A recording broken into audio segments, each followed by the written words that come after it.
আরাফ, তুই শিওর তো IP bounce করলেও ওরা ট্রেস করতে পারে? এয়ারপিসের ওপাশ থেকে সাজিদের গলায় স্পষ্ট নার্ভাসনেস ফুটে উঠছে। সাজিদ, রিল্যাক্স। রিল্যাক্স কিভাবে হব ভাই? শিকদার গ্রুপের মেইন সার্ভার এটা। আমি জানি। ধরা পড়লে কিন্তু লোক লাগিয়ে সোজা গুম করে দেবে শিকদার। ধরা পড়ার জন্য তো আর সিস্টেম হ্যাক করছি না। তবুও রিস্ক হয়ে যাচ্ছে। তুই বরং ডিলটা ক্যান্সেল কর। পিছিয়ে আসার সময় শেষ। তুই জাস্ট ফান্ডগুলো সুইস ট্রাস্টে ডাইভার্ট কর। কোনো ট্রেস যেন না থাকে আরাফ। আমি কিন্তু লক ক্লিয়ার করে দিচ্ছি। গুড। পেমেন্ট গেটওয়েটা বাইপাস কর। করছি, আর 2 মিনিট লাগবে। তাড়াতাড়ি কর, ফজরের আজান দিয়ে দেবে একটু পর। ভোর 4টে ঢাকা শহর একদম নিস্তব্ধ। ধানমন্ডির এই বিলাসবহুল এমপির বাড়ির চিলেকোঠায় আরাফাতের ঘরটা যেন একটা আলাদা দুনিয়া। 4টে মনিটরের আলোয় ওর ব্ল্যাক হুডি পরা মুখটা খুব ঠান্ডা আর ভাবলেশীন দেখাচ্ছে। আরাফ, ফায়ারওয়াল ব্লক করছে। প্রক্সি চেঞ্জ কর, আমি ব্যাকডোর ওপেন করে দিচ্ছি। Okay done. Fund transfer initiated. Perfect. সিকদারের এই অফশোর কোম্পানির টাকা দিয়েই ওর পলিটিক্যাল ক্যারিয়ার শেষ করব আমি। টাকাটা তো হোল্ড হয়ে আছে, রিলিজ হতে 24 ঘন্টা লাগবে। লাগুক, তুই শুধু নজর রাখবি কেউ যেন ট্রেকিং স্ক্রিপ্ট রান না করে। সেটা আমি দেখছি, তুই এখন ঘুমা। রাখছি। আরাফ ইয়ারপিসটা কান থেকে খুলে টেবিলে রাখে। মনিটরের স্ক্রিনে তখনও সবুজ রঙের কোডগুলো দ্রুত নিচে নামছে। শিকদার সাহেবের একটা দামি কোম্পানির পুরো কন্ট্রোল এখন ওর হাতের মুঠোয়। আরাফ ল্যাপটপের লিডটা নামিয়ে দিতেই ঘরের ভেতরটা ঘুটঘুটে অন্ধকার হয়ে যায়। কিছুক্ষণ পরেই দূরের কোনো মসজিদ থেকে ফজরের আজানের সুমধুর ধ্বনি ভেসে আসে। আরাফ হুডিটা খুলে চেয়ারের উপর রাখে। বাথরুমে গিয়ে ঠান্ডা পানিতে উঁচু করে নেয়। জায়নামাজ বিছিয়ে খুব শান্ত মনে ফজরের নামাজ আদায় করে। নামাজ শেষে বারান্দায় এসে দাঁড়ায়। পূবের আকাশটা হালকা ফর্সা হতে শুরু করেছে।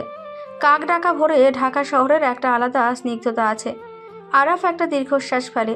এই বাড়ির নিচে ওর জন্য যে জীবনটা অপেক্ষা করছে সেটা এই চিলেকোঠার জীবনের চেয়ে একদম আলাদা।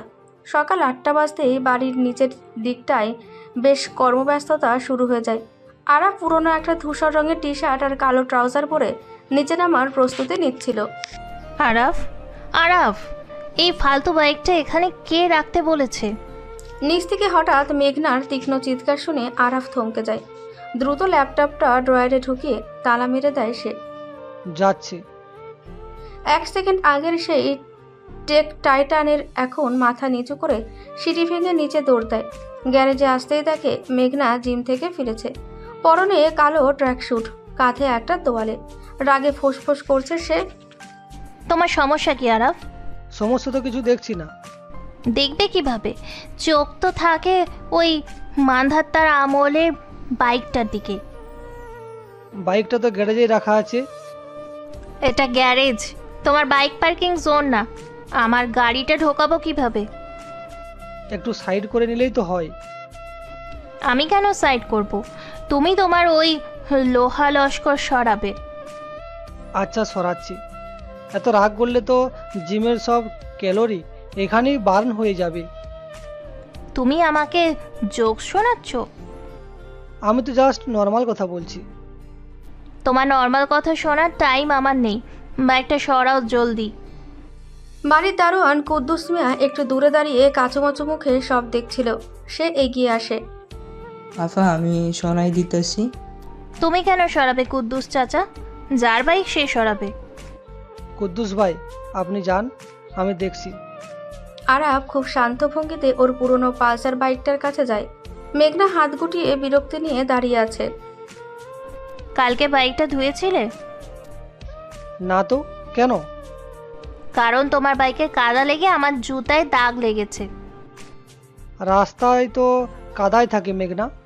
আপনার স্পোর্টস কার তো আর হাওয়ায় উড়ে না। আমার গাড়ির সাথে তোমার ওই ভাঙাড়ি বাইকের তুলনা করবে না একদম।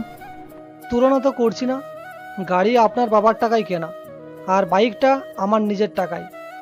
নিজের টাকা?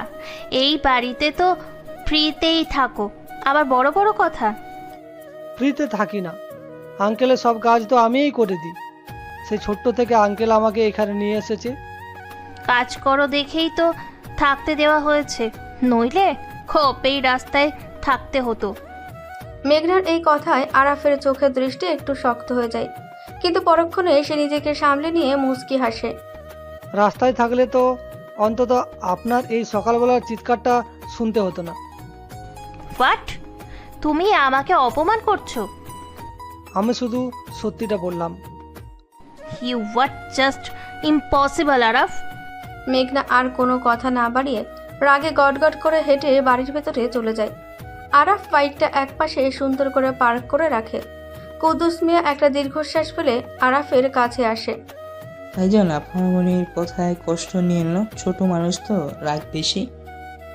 কষ্ট নি না কুদ্দুস ভাই, অভ্যেস হয়ে গেছে। এমপি সাহেব তো আপনার নিজের পোলার মতোই দেখে। জানি, আঙ্কেলের জন্যই তো সব সহ্য করি। কুদ্দুস মিয়ার সাথে কথা শেষ করে আরাফ বাড়ির ভেতরে ডাইনিং স্পেসের দিকে পা বাড়ায়। সেখানে পরিবেশটা বেশ থমথমে। এমপি খন্দকার সাহেব ডাইনিং টেবিলের এক মাথায় বসে আছেন, সামনে খবরের কাগজ ছড়ানো। আমি কিছু শুনতে চাই না তারেক। শিকদার কিভাবে ওই টেন্ডারটা পেল? খন্দকার সাহেব ফোন কানে নিয়ে বেশ উত্তেজিত ভঙ্গিতে কথা বলছেন। তারেক তার পিয়ে। তুমি আজ সব পেপারস রেডি করো। ওপাশ থেকে তারেক কিছু একটা বলে। মন্ত্রী মহোদয়কে আমি নিজে কল করব, তুমি শুধু ফাইলটা নিয়ে অফিসে এসো। ফোনটা টেবিলে ছুঁড়ে দিয়ে তিনি কপালে হাত দিয়ে বসেন।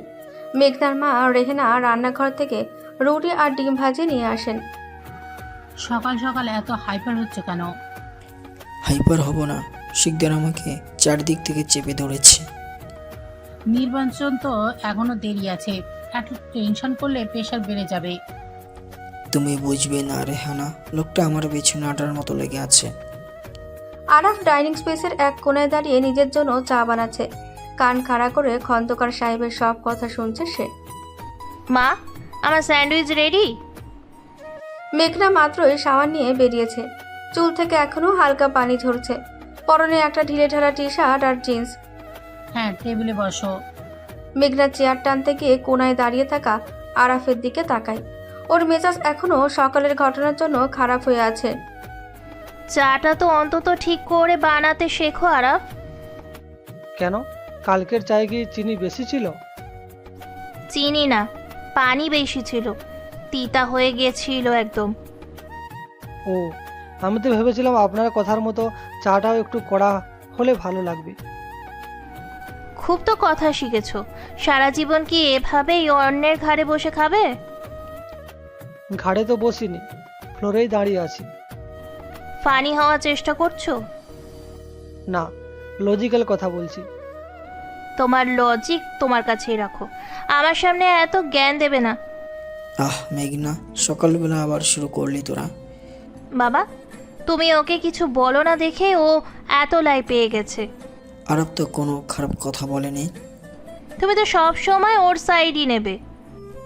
মেঘনা গাল ফুলিয়ে স্যান্ডউইচে কামড় বসায়। আরাফ নিজের চায়ের কাপটা নিয়ে একটু দূরে একটা মোড়ায় গিয়ে বসে। আরাফ শোন, জি আন্টি। আজ একটু ধানমন্ডি ব্রাঞ্চে গিয়ে ইলেকট্রিসিটির বিলটা দিয়ে আসবি তো। আচ্ছা আন্টি, দিয়ে আসবো। আর কিছু লাগবে? না, বিলটা দিয়ে সোজা বাসায় চলে আসিস। মা, ওকে দিয়ে কিন্তু আমার ভার্সিটির ফাইলটা পাঠিও না। কেন? ও তো ওই পথ দিয়েই যাবে, তোর তো আজ ক্লাস নেই। না মা, ওর ওই মান্ধাতা আমলের বাইক থেকে জঘন্য তেলের গন্ধ আসে। তেলের গন্ধ তো বাইক থেকেই আসবে, পারফিউমের তো আর আসবে না। তুমি চুপ থাকো মা, আমার ফাইলে গন্ধ হয়ে যাবে। আমি ফাহিমকে বলবো নিয়ে যেতে। ফাইম কেন আসবে এত দূর থেকে একটা ফাইলের জন্য? আসবে, ও আমাকে অনেক কেয়ার করে। কেয়ার তো করবেই, শিকদার সাহেবের ছেলে বলে কথা। আরাফের মুখে শিকদার সাহেবের নাম শুনে খন্দকার সাহেব হঠাৎ মাথা তুলে তাকান। আরব ঠিকই বলেছে, ফাহিমের সাথে তোর এত মেলামেশা আমি পছন্দ করি না মেঘনা। বাবা, ফাহিম তো ওর বাবার মতো না, ও অনেক ভালো। শিকদারের রক্ত ওর গায়ে। ভালো হওয়ার কোনো কারণ আমি দেখি না। তুমি পলিটিক্স আর পার্সোনাল লাইফ এক করে ফেলছো কেন বাবা? আমি যেটা বলছি সেটাই শুনবি। আরাফি তোর ফাইলটা দিয়ে আসবে। কিন্তু বাবা, কোনো কিন্তু না। আরাফ, তুমি যাওয়ার সময় ফাইলটা নিয়েছো?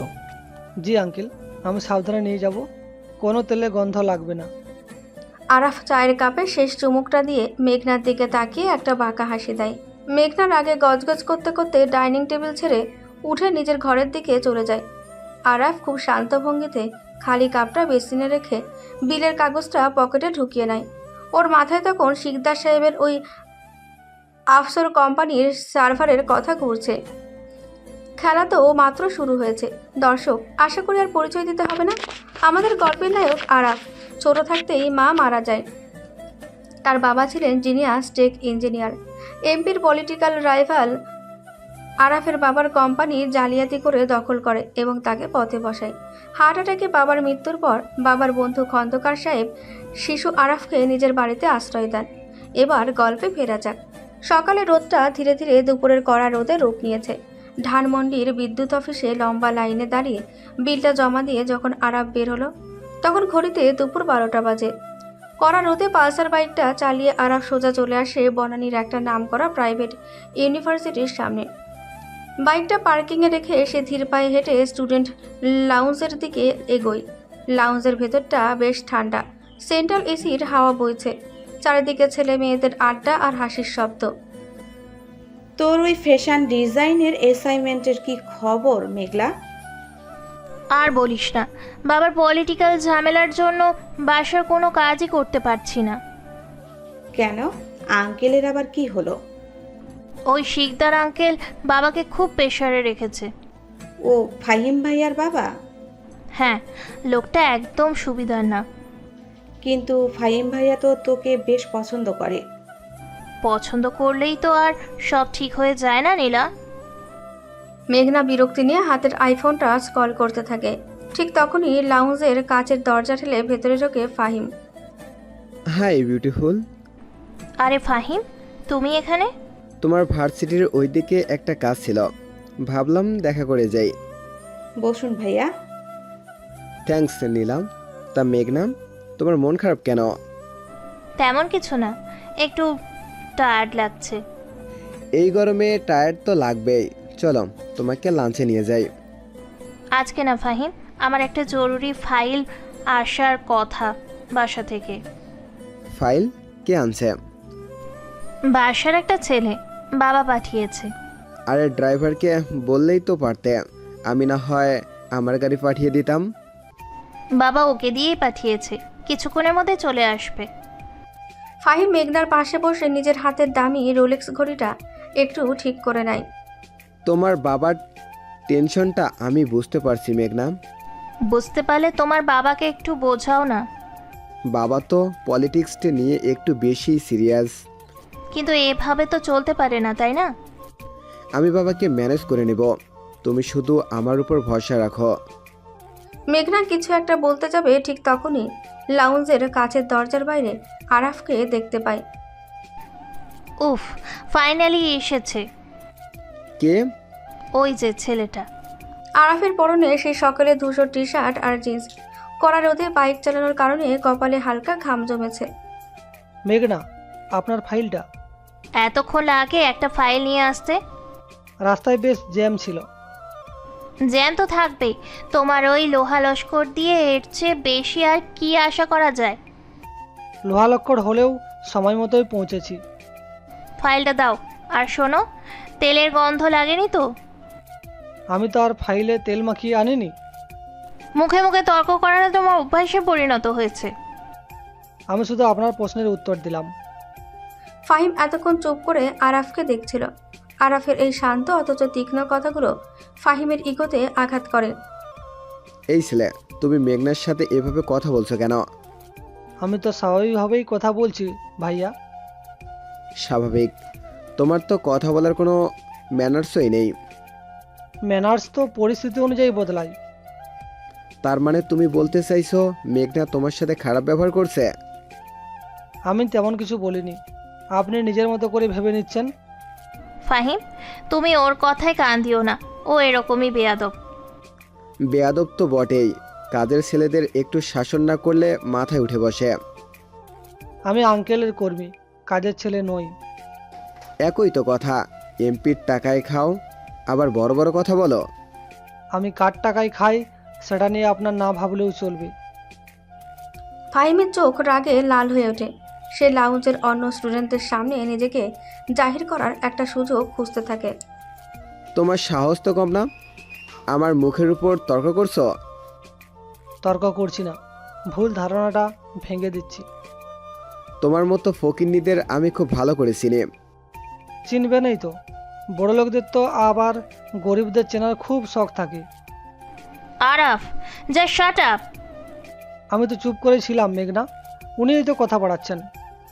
মেঘনা, তুমি ওকে কিছু বলবে না? আমি দেখছি ওকে। ফাহিম পকেট থেকে মানিব্যাগ বের করে। সেখান থেকে কর করে একটা 100 টাকার নোট বের করে আরাফের দিকে বাড়িয়ে দেয়। এই ছেলে, এদিকে শোন। বলুন।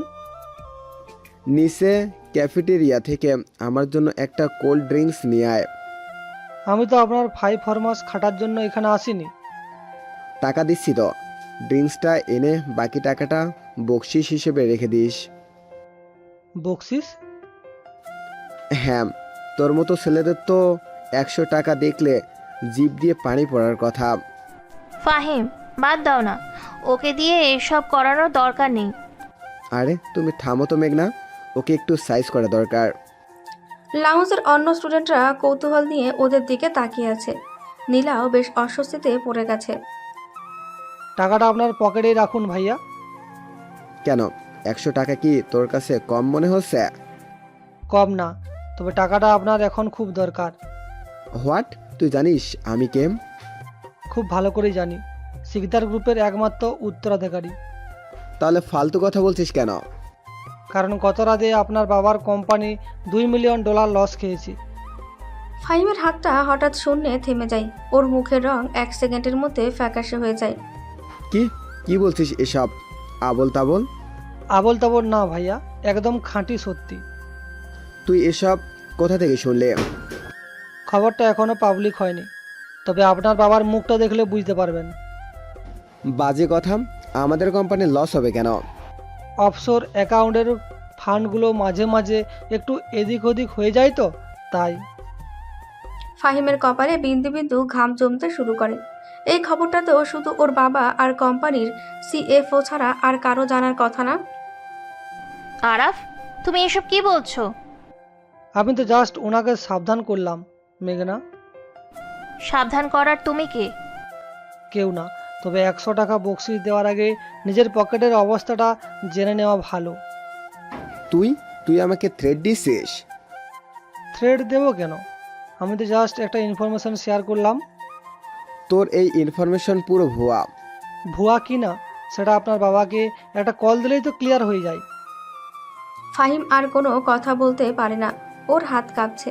সে দ্রুত মানিব্যাগটা পকেটে ঢুকিয়ে ফোনটা বের করে। মেঘনা, আমি একটু আসছি, একটা ইমার্জেন্সি কল করতে হবে। ফাহিম, কি হলো তোমার? কিছু না, আমি জাস্ট আসছি। ফাহিম প্রায় দৌড়ে লাউঞ্জ থেকে বেরিয়ে যায়।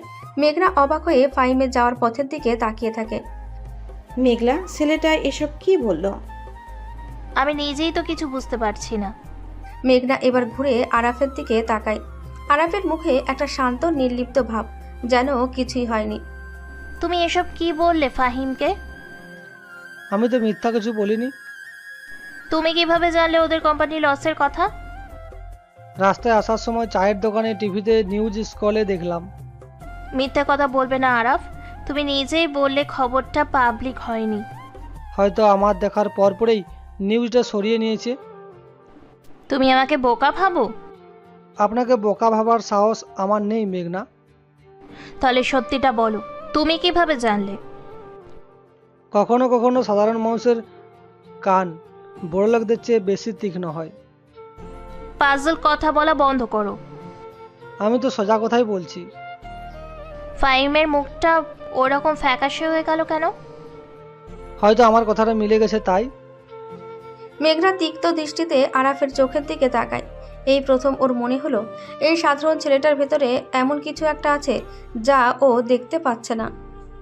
তুমি কিন্তু সুবিধার ছেলে নও আরাফ। সুবিধা তো সবাই খোঁজে মেঘনা, আমি না হয় একটু অন্যভাবে খুঁজি। এর মানে কি? মানে হলো আপনার ফাইলটা দেওয়া শেষ, আমি এবার আসি। দাঁড়াও, ফাহিম আসুক, তারপর তুমি যাবে।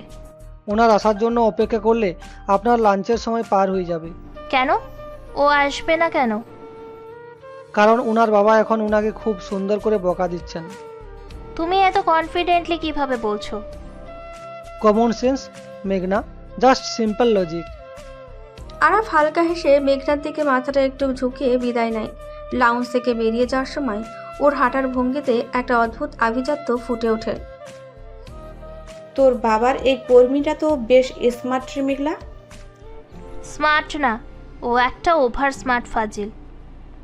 কিন্তু ফাহিম ভাইয়াকে যেভাবে সাইজ করলো দেখে তো মজাই লাগলো। তুই চুপ করবি নীলা, আমার মাথাটা এমনিতেই কাজ করছে না। সত্যি তো, ফাহিম ভাইয়া তো আর এমনি এমনি দৌড় দিল না। ওর বাবার কোম্পানিতে সত্যিই কি কোনো প্রবলেম হয়েছে? হতেও তো পারে, বিজনেস লাইনে তো এসব লেগেই থাকে। কিন্তু আরাফ কিভাবে জানলো? ছেলেটা তো সারাদিন বাসায় পড়ে থাকে। হয়তো আঙ্কেলের কাছে শুনেছে।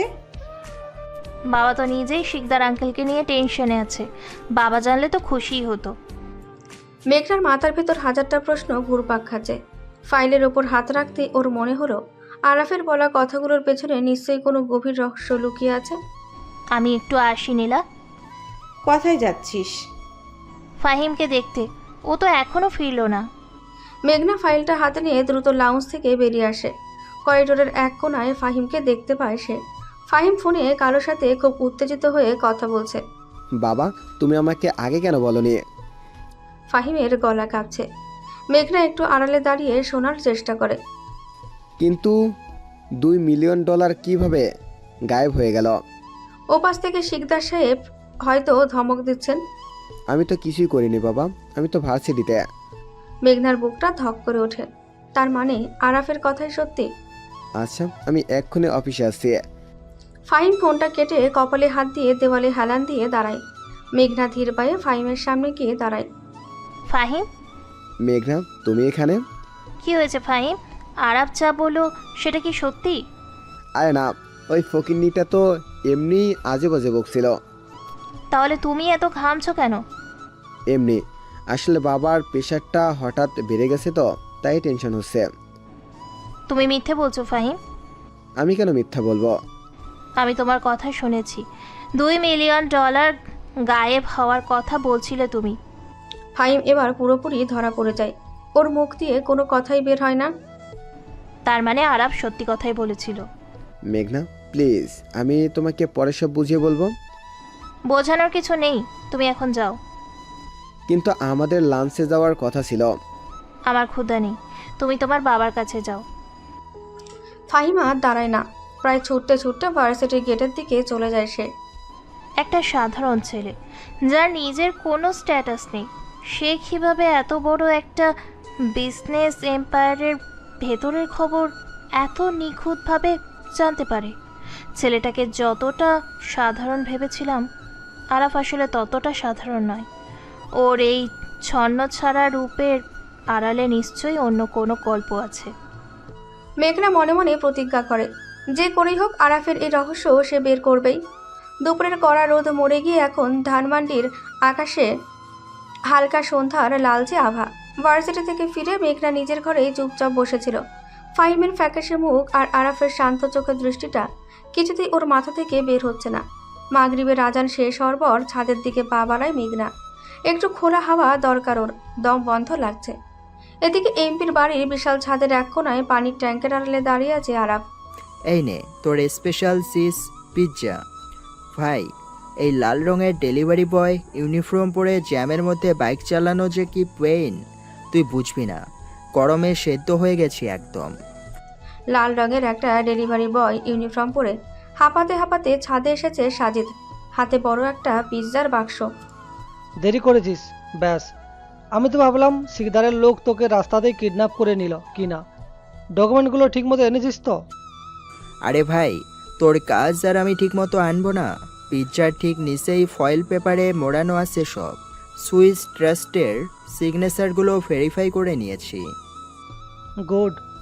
সিকদার গ্রুপের ভিতরে অবস্থাটা এখন কেমন? ওদের লিকুইডিটি রেশিও তো তলানিতে যাওয়ার কথা। তোলানিতে মানে একদম মাইনাসে চলে গেছে। ওদের বোর্ড মেম্বাররা এখনও কিছু টের পায়নি, কিন্তু কাল সকালের মধ্যে মার্কেট প্যানিক শুরু হয়ে যাবে। আমাদের শেয়ার হোল্ডিং কত পার্সেন্ট হলো জানিস? 32% হওয়ার কথা। We are ready for the hostile takeover. তবে এখনই কোনো মুভ নিবি না। কেন ভাই? এখনই তো মোক্ষম সময়। ইকুইটিগুলো হোল্ড করে রাখলে তো রিস্ক হয়ে যায়। রিস্ক নিতেই তো এই খেলাটা শুরু করেছি। ইকুইটিগুলো হোল্ড কর। সিকদারকে আগে নিঃশ্বাস নেওয়ার জন্য খেতে দে, তারপর আমরা ফাইনাল অ্যাটাক করব। তোর মাথায় যে কি চলে তুই জানিস। কিন্তু ভাই, আমি অ্যাপেক্স ইনোভেশনসনের সিইও। আমাকে দিয়ে তুই এই পিৎজা ডেলিভারি করাচ্ছিস? কেউ দেখলে মান সম্মান আর থাকবে না। এমপির বাড়িতে পিৎজা বয় ছাড়া অন্য কেউ ঢুকলে মেন গেটে কড়া সিকিউরিটি চেক হয়। তুই তো জানিস আঙ্কেল আজকাল কতটা সাবধানে থাকে। টেনশন নিস না, কাজ শেষ হলে তোকে অরিজিনাল ইটালিয়ান পিৎজা খাওয়াবো। ঠিক সেই মুহূর্তে ছাদের দরজা খোলার হালকা শব্দ হয়। মেঘনা ধীর পায়ে ছাদের দিকে এগিয়েই আসছিল। ইকুইটি, হোয়াটসাইল টেকনোভার, এমপির বাড়ির ছাদে দাঁড়িয়ে একটা কাজের ছেলে আর একটা পিৎজা বয়, এসব কে নিয়ে কথা বলছে? মেঘনার গলা শুনে আরাফ আর সাজিদ দুজনেই চমকে ওঠে। মেঘনা ভ্রু কুঁচকে ওদের দিকে এগিয়ে আসে। ম্যাডাম, স্যার আপনার পিৎজার বিলটা 1200 টাকা। ক্যাশ দিবেন না বিকাশে পেমেন্ট করবেন? সাজিদ মুহূর্তের মধ্যে নিজের গলার স্বর পাল্টে একদম প্রফেশনাল ডেলিভারি বয়ের মতন কথা বলে ওঠে। বিল? আমাকে বোকা বানানোর চেষ্টা করবে না। একটু আগে তো আমি পরিষ্কার শুনলাম তোমরা একদম ফ্লুয়েন্ট ইংলিশে বিজনেস টার্ম নিয়ে কথা বলছিলে। ঘটনা কি আরাফ? বিজনেস টার্ম না তো মেঘনা, ও তো বলছিল পিৎজার কোয়ালিটি নিয়ে। আপনি বোধহয় দূর থেকে ভুল শুনেছেন। আমি নিজের কানে শুনেছি আরাফ। লিকুইডিটি রেশিও আর ইকুইটির কথা বলছিলে তোমরা। একটা পিৎজা বয় এই রকম শব্দ জানলো কোথা থেকে? ও ওইটা, ও আসলে বলছিল পিৎজার এই কোয়ালিটিটা ভালো, মানে এক্সট্রা কোয়ালিটি। আর লিকুইড মানে তো তরল, হয়তো চিজের কথা বোঝাচ্ছিল, তাই না ভাই? তুমি আমাকে গাধা পেয়েছো আরাফ? আমি ভার্সিটিতে পড়ি আর তুমি আমাকে চিজ আর ইকুইটির পার্থক্য বোঝাচ্ছ? গাধা কেন পাবো? আপনি তো অনেক স্বাদ। তবে মাঝে মাঝে মানুষের শোনার ভুল হতেই পারে। সন্ধ্যাবেলা তো হয়তো চারপাশের আওয়াজে অন্য কিছু শুনে ফেলেছেন। ফালতু জোকস করবে না আরাফ, আমি স্পষ্ট শুনেছি। আর এই ছেলেটা কে? ওকে তো আগে কখনো দেখিনি। ম্যাডাম, আমি তো ডেলিভারি বয়। আমি ইংলিশ জানুম কেমনে? আমি তো ঠিকমতো বাংলাই কইতে পারি না। সাজিদ খুব কাচুমাচু মুখ করে মেঘনার দিকে তাকায়। মেঘনার তীক্ষ্ণ দৃষ্টি এবার সাজিদের উপর পড়ে। তুমি ডেলিভারি বয়? সারাদিন রোদে পুড়ে পিৎজা ডেলিভারি করো তুমি? জি ম্যাডাম, এই যে পিৎজা, গরম গরম চিজ পিৎজা খাইলে একদম দিল খুশ হইয়া যাইব। তাহলে তোমার পকেটে ওটা কি চকচক করছে? মেঘনার আঙুল সোজা সাজিদের বুকের পকেটের দিকে। সেখানে একটা চকচকে কালো রঙের কলম উকি দিচ্ছে। কলম ম্যাডাম? কাস্টমার গো সাইন নেওয়ার লাইগা রাখছি। বিলের কাগজে তো সাইন লাগে। সাইন নেওয়ার জন্য মন্টো ব্ল্যাক মাইনস্টার স্টুক লিমিটেড এডিশন। তুমি জানো এটা কি? মেঘনা ফ্যাশন আর লাক্সারি ব্র্যান্ড সম্পর্কে খুব ভালো জানে। কলমটা দেখে সে চিনে ফেলেছে। মন্ড? কি বললেন? নামটা তো বেশ কঠিন। মন্টো ব্ল্যাঙ্ক আরাফ, একটা পিৎজা বয়ের কাছে লাখ টাকার কলম কিভাবে এলো? এটা তো সাধারণ কোনো কলম না। লাখ টাকা কন কি ম্যাডাম? আমি তো গরিব মানসি, আমার কাছে লাখ টাকার কলম আইব কই থেইকা? মিথ্যে বলবে না। এই কলম বাংলাদেশে হাতে গোনা কয়েকজনের কাছে আছে। আমার বাবার কাছেও একটা আছে, তাই আমি খুব ভালো করেই চিনি। আপনার হয়তো দেখতে ভুল হচ্ছে মেঘনা, সন্ধ্যার এই আবছা আলোতে অনেক কিছুই তো অন্যরকম লাগে। আমার ব্র্যান্ড চিনতে কখনো ভুল হয় না আরাফ। এই কলমের নিবটা সলিড গোল্ডের হয়। তুমি আমাকে শেখাতে এসো না। গোল্ড? আরে না, ওটা তো পিতলের। আমি তো কাছ থেকেই দেখছি, একদম সস্তা পিতল দিয়ে বানানো। তুমি চুপ করো, আমি ওর সাথে কথা বলছি। এই ছেলে, সত্যি করে বলো, এই কলম তুমি কোথায় পেয়েছো? ম্যাডাম, বিশ্বাস করেন, আমি তো এইটা নীলকক্ষে থেইকা কিনছি। ওই যে ফুটপাতে ভ্যান গাড়িতে বেচে না, ওইখান থেকে। নীল ক্ষেত থেকে তুমি মন্ট ব্ল্যাঙ্ক কিনেছো? তুমি জানো তুমি কি বলছো? নীল ক্ষেতে এইসব লাক্সারি ব্র্যান্ডের কলম বিক্রি হয়? হ ম্যাডাম, 100 টাকা দাম নিছে। দেখতে একদম আসলের মতো চকচক করে তো, তাই ভাবলাম কাস্টমারগোর সামনে একটু ভাব নেওয়া যাইব। এটা কপি না, আমি দূর থেকেই বুঝতে পারছি এটা অরিজিনাল। অরিজিনাল জিনিসের একটা আলাদা গ্লেজ থাকে। ও ঠিকই বলছে মেঘনা, নীল ক্ষেতে আজকাল সব কিছুর এত সুন্দর কপি পাওয়া যায় যে আপনি আসল নকলের পার্থক্যই করতে পারবেন না। তুমি আমাকে ফিলোসফি শেখাচ্ছ আরাফ? আমি ফ্যাশন ডিজাইনিংয়ের স্টুডেন্ট। আমি আসল আর নকলের পার্থক্য খুব ভালো করেই বুঝি। বুঝতেই পারেন, তবে দূর থেকে তো অনেক কিছুই অরিজিনাল মনে হয়, কাছে গেলে বোঝা যায় আসল রূপ। মানুষের ক্ষেত্রেও তো এমনটাই হয়, তাই না? আরাফ খুব শান্ত চোখে মেঘনার দিকে তাকিয়ে কথাটা বলে। মেঘনার মনে হয় কথাটার ভেতরে অন্য কোনো গভীর অর্থ লুকিয়ে আছে। একটা ডেলিভারি বয় লাখ টাকার কলম নিয়ে ঘুরবে আর আমি সেটা বিশ্বাস করব? তোমরা দুজন মিলে আমাকে বোকা বানানোর চেষ্টা করছো। ম্যাডাম, বিশ্বাস করেন, আমি 100 টাকা দিয়াই কিনছি। আপনি চাইলে আপনারও একটা আয়না দিমু। ভার্সিটিতে বান্ধবীদের সামনে খুব ভাব নিতে পারবেন। শাট আপ, একদম চুপ থাকবে তুমি। তোমার সাহস তো কম না, তুমি আমাকে নীল ক্ষেতের কলম অফার করছো? আহ, ওকে বকছেন কেন মেঘনা? ও তো ভালো মনেই অফার করলো, জিনিসটা তো দেখতেই সুন্দর। তোমার ওই ভালো মনের অফার আমার দরকার নেই। আমি তোমাদের মতো সস্তা জিনিস ব্যবহার করি না। নিতে পারতেন, ভার্সিটিতে বন্ধুদের সামনে বেশ ভাব নিয়ে যেত। কেউ তো আর কাছ থেকে নেব চেক করতে আসছে না। আরাফ খুব কনফিডেন্টলি একটা ফানি এক্সপ্রেশন দিয়ে কথাটা বলে। মেঘনার রাগে গা জ্বলতে শুরু করে। ভাব নেওয়ার কাঙাল আমি না আরাফ, তুমি। তোমার মতো অন্যের ঘাড়ে বসে খাওয়া মানুষদেরই এইসব সস্তা ভাব নিতেই হয়। আমি তো আর লাখ টাকার কলম পকেটে নিয়ে ঘুরি না মেঘনা। আমার তো ওই 5 টাকার মেটাড পিন পয়েন্টেই কাজ চলে যায়। কিন্তু তুমি এমন ভাব করো যেন তুমি সব জানো। দুপুরে ফাহিমকে উল্টাপাল্টা বুঝিয়েছো, এখন আমাকে বোঝাচ্ছ। তুমি একটা ফ্রড আরাফ। আমি কাউকে কিছু বুঝাই না মেঘনা, মানুষ নিজের মতো করে বুঝে নেয়। আমি তো শুধু পিৎজা নিতে এসেছিলাম। তোমার এই হেয়ালি কথা আমার একদম সহ্য হচ্ছে না। আমি বাবাকে গিয়ে সব বলছি যে তুমি ছাদে বসে বাইরের লোকের সাথে কি সব প্ল্যান করছো। সহ্য না হলে নিচে চলে যান মেঘনা, ছাদে তো বেশ মশা। আর আঙ্কেলকে বলার আগে প্রমাণটা হাতে নিয়ে গেলে ভালো হয় না? আমাকে ইনস্ট্রাকশন দেওয়ার সাহস তুমি কোথায় পাও আরাফ? তুমি জাস্ট এই বাড়ির একটা কর্মী। সাহস না মেঘনা, এটা কেয়ার। মশা কামড়ালে আবার ডেঙ্গু হতে পারে, তখন তো আঙ্কেলের টেনশন আরও বেড়ে যাবে। You you what just disgusting. আমি তোমার আসল রূপ বের করেই ছাড়বো। মেঘনার রাগে পা ঠুকে ছাদ থেকে নিচে নেমে যায়। ওর চলে যাওয়ার পথের দিকে তাকিয়ে আরাফ মুচকি হাসে। ভাই, তুই তো আমাকে আজ মেরেই ফেলতি। মেয়েটার যা চোখ, স্ক্যানারের মতো সব স্ক্যান করে ফেলে। আমি কি করলাম? তুই কলমটা পকেটে নিয়ে এসেছিস কেন? তোর তো আর একটু সাবধানে থাকা উচিত ছিল। অফিস থেকে তাড়াহুড়ো করে বের হয়েছি তো খেয়াল ছিল না। ভাই, মেয়েটা তোকে সন্দেহ করা শুরু করেছে। ও যদি এমপি সাহেবকে কিছু বলে দেয়? বলবে না, ওর ইগো ওকে আটকাচ্ছে। ওর নিজে প্রমাণ বের করতে চাইবে, আর সন্দেহ থেকেই তো সত্যির খোঁজ শুরু হয়। তোর এই গেম আমার মাথায় ঢোকে না ভাই। তুই এত বড় বিলিয়নিয়ার হয়েও এই মেয়েটার এত বকা কিভাবে হজম করিস? মাথায় ঢোকাতে হবে না, তুই এখন যা।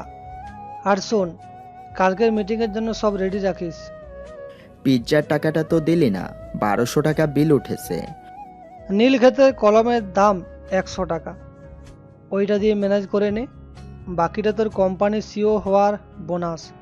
শালা হারকিপটে বিলিয়নিয়ার, তোকে পিৎজা দেওয়াই আমার ভুল হয়েছে।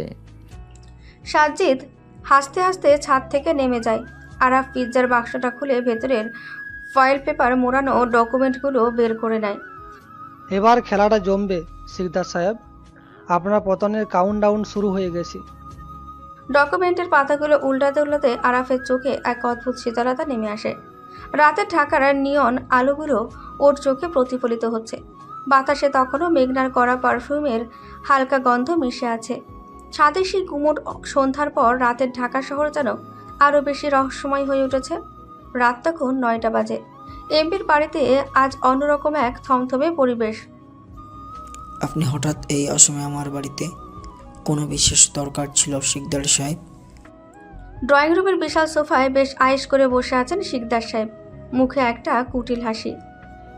দরকার ছাড়া কি আর আপনার মতো ব্যস্ত মানুষের কাছে আসি খন্দকার সাহেব? সামনে তো নির্বাচন। নির্বাচনের কথা তো মাঠে হবে, আমার ড্রয়িং রুমে কেন? মাঠে তো আপনি এমনিতেও হেরে বসে আছেন। ওই টেন্ডারটা তো আমি পেলাম, তাই না? টেন্ডারটা আপনি পাননি শিকদার সাহেব, আপনি জোর করে ছিনিয়ে নিয়েছেন, নিয়ম ভেঙেছেন আপনি।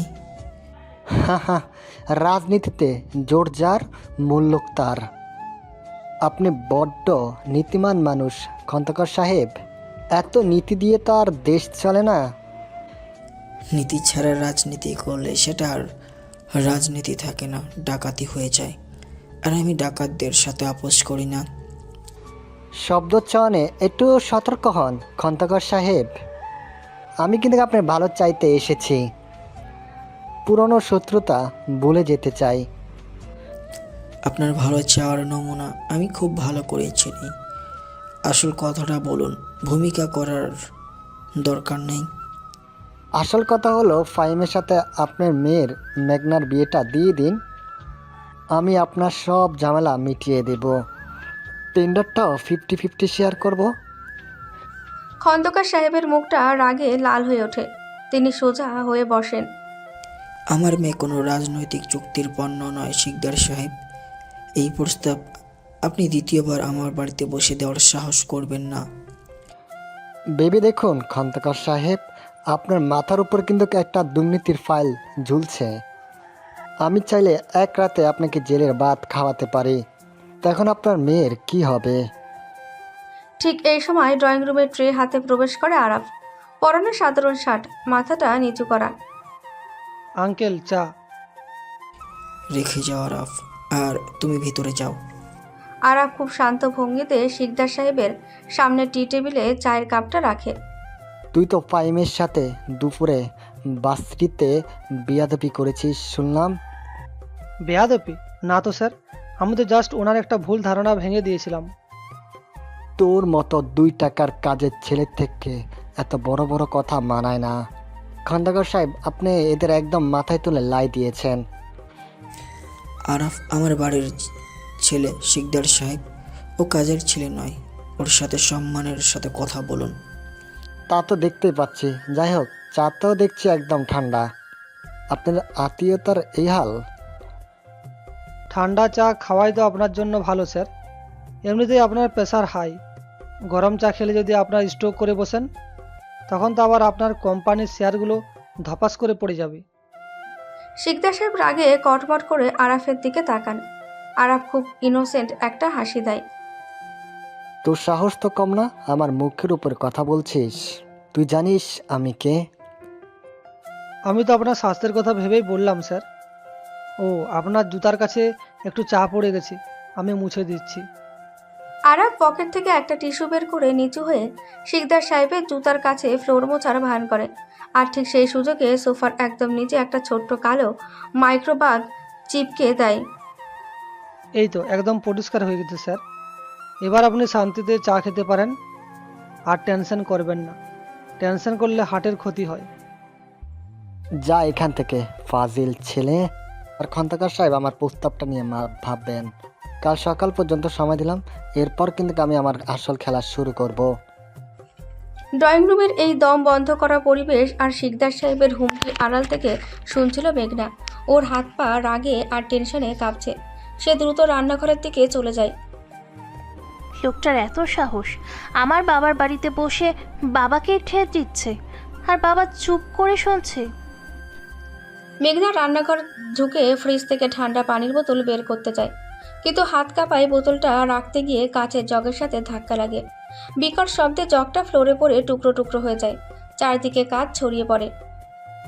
কি ব্যাপার, এমপির বাড়িতে কি আজ কাজ ভাঙার উৎসব চলছে? ড্রয়িং রুম থেকে বেরিয়ে আরাফ সোজা রান্নাঘরে এসে দাঁড়ায়। মেঘনাকে দেখে ও ঠোঁটে একটা বাঁকা হাসি। তুমি এখানে কি করছো? যাও ড্রয়িং রুমে গিয়ে তোমার শিকদার আঙ্কেলের পা টেপো, উনি তো তোমাকে খুব পছন্দ করেছেন। পা তো আমি টিপবো না মেঘনা, তবে ওনার পায়ের তলার মাটি যে একটু পর সরে যাবে সেটা দেখতে বেশ ভালোই লাগবে।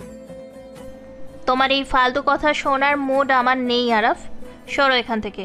এমনিতেই আমার মাথা কাজ করছে না। মাথা কাজ না করলে তো বিপদ। তবে জগটা ভেঙে যে ফ্লোরের 12টা বাজিয়েছেন সেটা পরিষ্কার করবে কে? আমি কিন্তু কাঁচ ঝাড়ু দিতে পারবো না। টুনিকে ডাকো, ও পরিষ্কার করে দেবে। আর তুমি আমাকে জ্ঞান দিতে এসো না, আমি ইচ্ছে করে ভাঙিনি।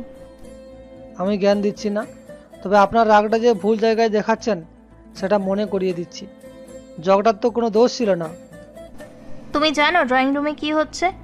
লোকটা আমার বাবাকে ব্ল্যাকমেল করছে, আর তুমি এখানে দাঁড়িয়ে আমার সাথে জগের দোষ গুণ নিয়ে ঝামেলা করছো। ব্ল্যাকমেল তো দুর্বল মানুষদের করা হয় মেঘনা। আঙ্কেল দুর্বল নন, ওনার সততাই ওনার সবচেয়ে বড় শক্তি। তুমি রাজনীতি বোঝো? লোকটা ফাহিমের সাথে আমার বিয়ের কথা বলছে। বাবা যদি চাপে পড়ে রাজি হয়ে যায়? তো আপনি কি রাজি হয়ে যাচ্ছেন নাকি? ফাহিম তো বেশ দেখতে হ্যান্ডসাম, বাবার টাকাও আছে। হাউ ডেয়ার ইউ আরাফ, আমি মরে গেলেও ওই ফাহিমকে বিয়ে করব না। তুমি আমাকে এত সস্তা ভাবো? তাহলে এত টেনশন করছেন কেন? চিল করুন। ফাহিমের তো এমনিতে এখন রাস্তায় বসার দশা। কাল সকালের পর শিকদার সাহেবের এই অহংকার আর থাকবে না। তুমি আবার শুরু করলে? তোমার এই ভুয়া খবরগুলো নিজের কাছেই রাখো। দুপুরে ফাহিমকে বোকা বানিয়েছো, আমাকে বানাতে এসো না। খবরটা ভুয়া কিনা সেটা তো কাল সকালে দেখতে পাবেন। তবে এখন আপনার এই ভাঙা কাজের মাঝখান থেকে সরে দাঁড়ানো উচিত। আমি কোথায় দাঁড়াবো সেটা তোমাকে বলে দিতে হবে না। তুমি যাও এখান থেকে, আমি নিজেই যাচ্ছি। আমি গেলে তো আপনার নিজের পাটাই কেটে বসবেন। একটু সাবধানে পা ফেলুন, চারিদিকে কাঁচ ছড়িয়ে আছে। আমি বাচ্চা নই আরাফ, আমি নিজের খেয়াল রাখতে পারি। তোমার হেল্প আমার লাগবে না। মেঘনা রেগে গিয়ে আরাফের পাশ কাটিয়ে রান্নাঘর থেকে বেরিয়ে যাওয়ার জন্য পা বাড়ায়, কিন্তু রাগের মাথায় সে ফ্লোরে ছড়িয়ে থাকা একটা বড় কাচের টুকরোর দিকেই পা ফেলছিল। মেঘনা ওয়েট। আরাফ 1 সেকেন্ডও দেরি না করে বিদ্যুৎ গতিতে এগিয়ে যায়। মেঘনা কিছু বুঝে ওঠার আগেই আরাফ ওর কোমর শক্ত করে জড়িয়ে ধরে শূন্যে তুলে নেয়। আহ, কি করছো তুমি? ছাড়ো আমাকে। আরাফ মেঘনার কথায় কান না দিয়ে ওকে শূন্যে ভাসিয়ে এক পাশে দেওয়ালের সাথে আটকে দাঁড় করায়। মেঘনার পিঠ দেওয়ালের সাথে ঠেকে যায়, আর সামনে একদম গা ঘেঁষে দাঁড়িয়ে আছে আরাফ। একদম নড়বেন না। তুমি, তোমার সাহস কি করে হয় আমাকে এভাবে ধরার? হাত ছাড়ো আমার। মেঘনা আরাফের বুকে ধাক্কা দেওয়ার চেষ্টা করে, কিন্তু আরাফের হাত ওর কোমরের পাথরের মতন শক্ত হয়ে আছে। আরাফের বুকের খুব দ্রুত ওঠানামা মেঘনা স্পষ্ট বুঝতে পারছে। হাত ছাড়লে তো সোজা কাঁচের উপর গিয়ে পড়বেন, পা কেটে রক্তারক্তি কাণ্ড হয়ে যেত। তখন তো আঙ্কেল আমাকেই বকতো। হলে হতো, তুমি আমাকে ছাড়ো বলছি আরাফ। কেউ দেখলে কি ভাববে? আরাফ মেঘনার চোখের দিকে একদম স্থির দৃষ্টিতে তাকায়। রান্নাঘরে ডিম লাইটের আলোয় আরাফের চোখ দুটো অদ্ভুত মায়াবী আর গভীর লাগছে। সবসময় তো আর মনে থাকলে চলবে কি করে মেঘনা? আরাফের গলাটা হঠাৎ একদম নিচু আর ভারী শোনায়। মেঘনার বুকের ভেতরটা হঠাৎ করে ধক করে ওঠে।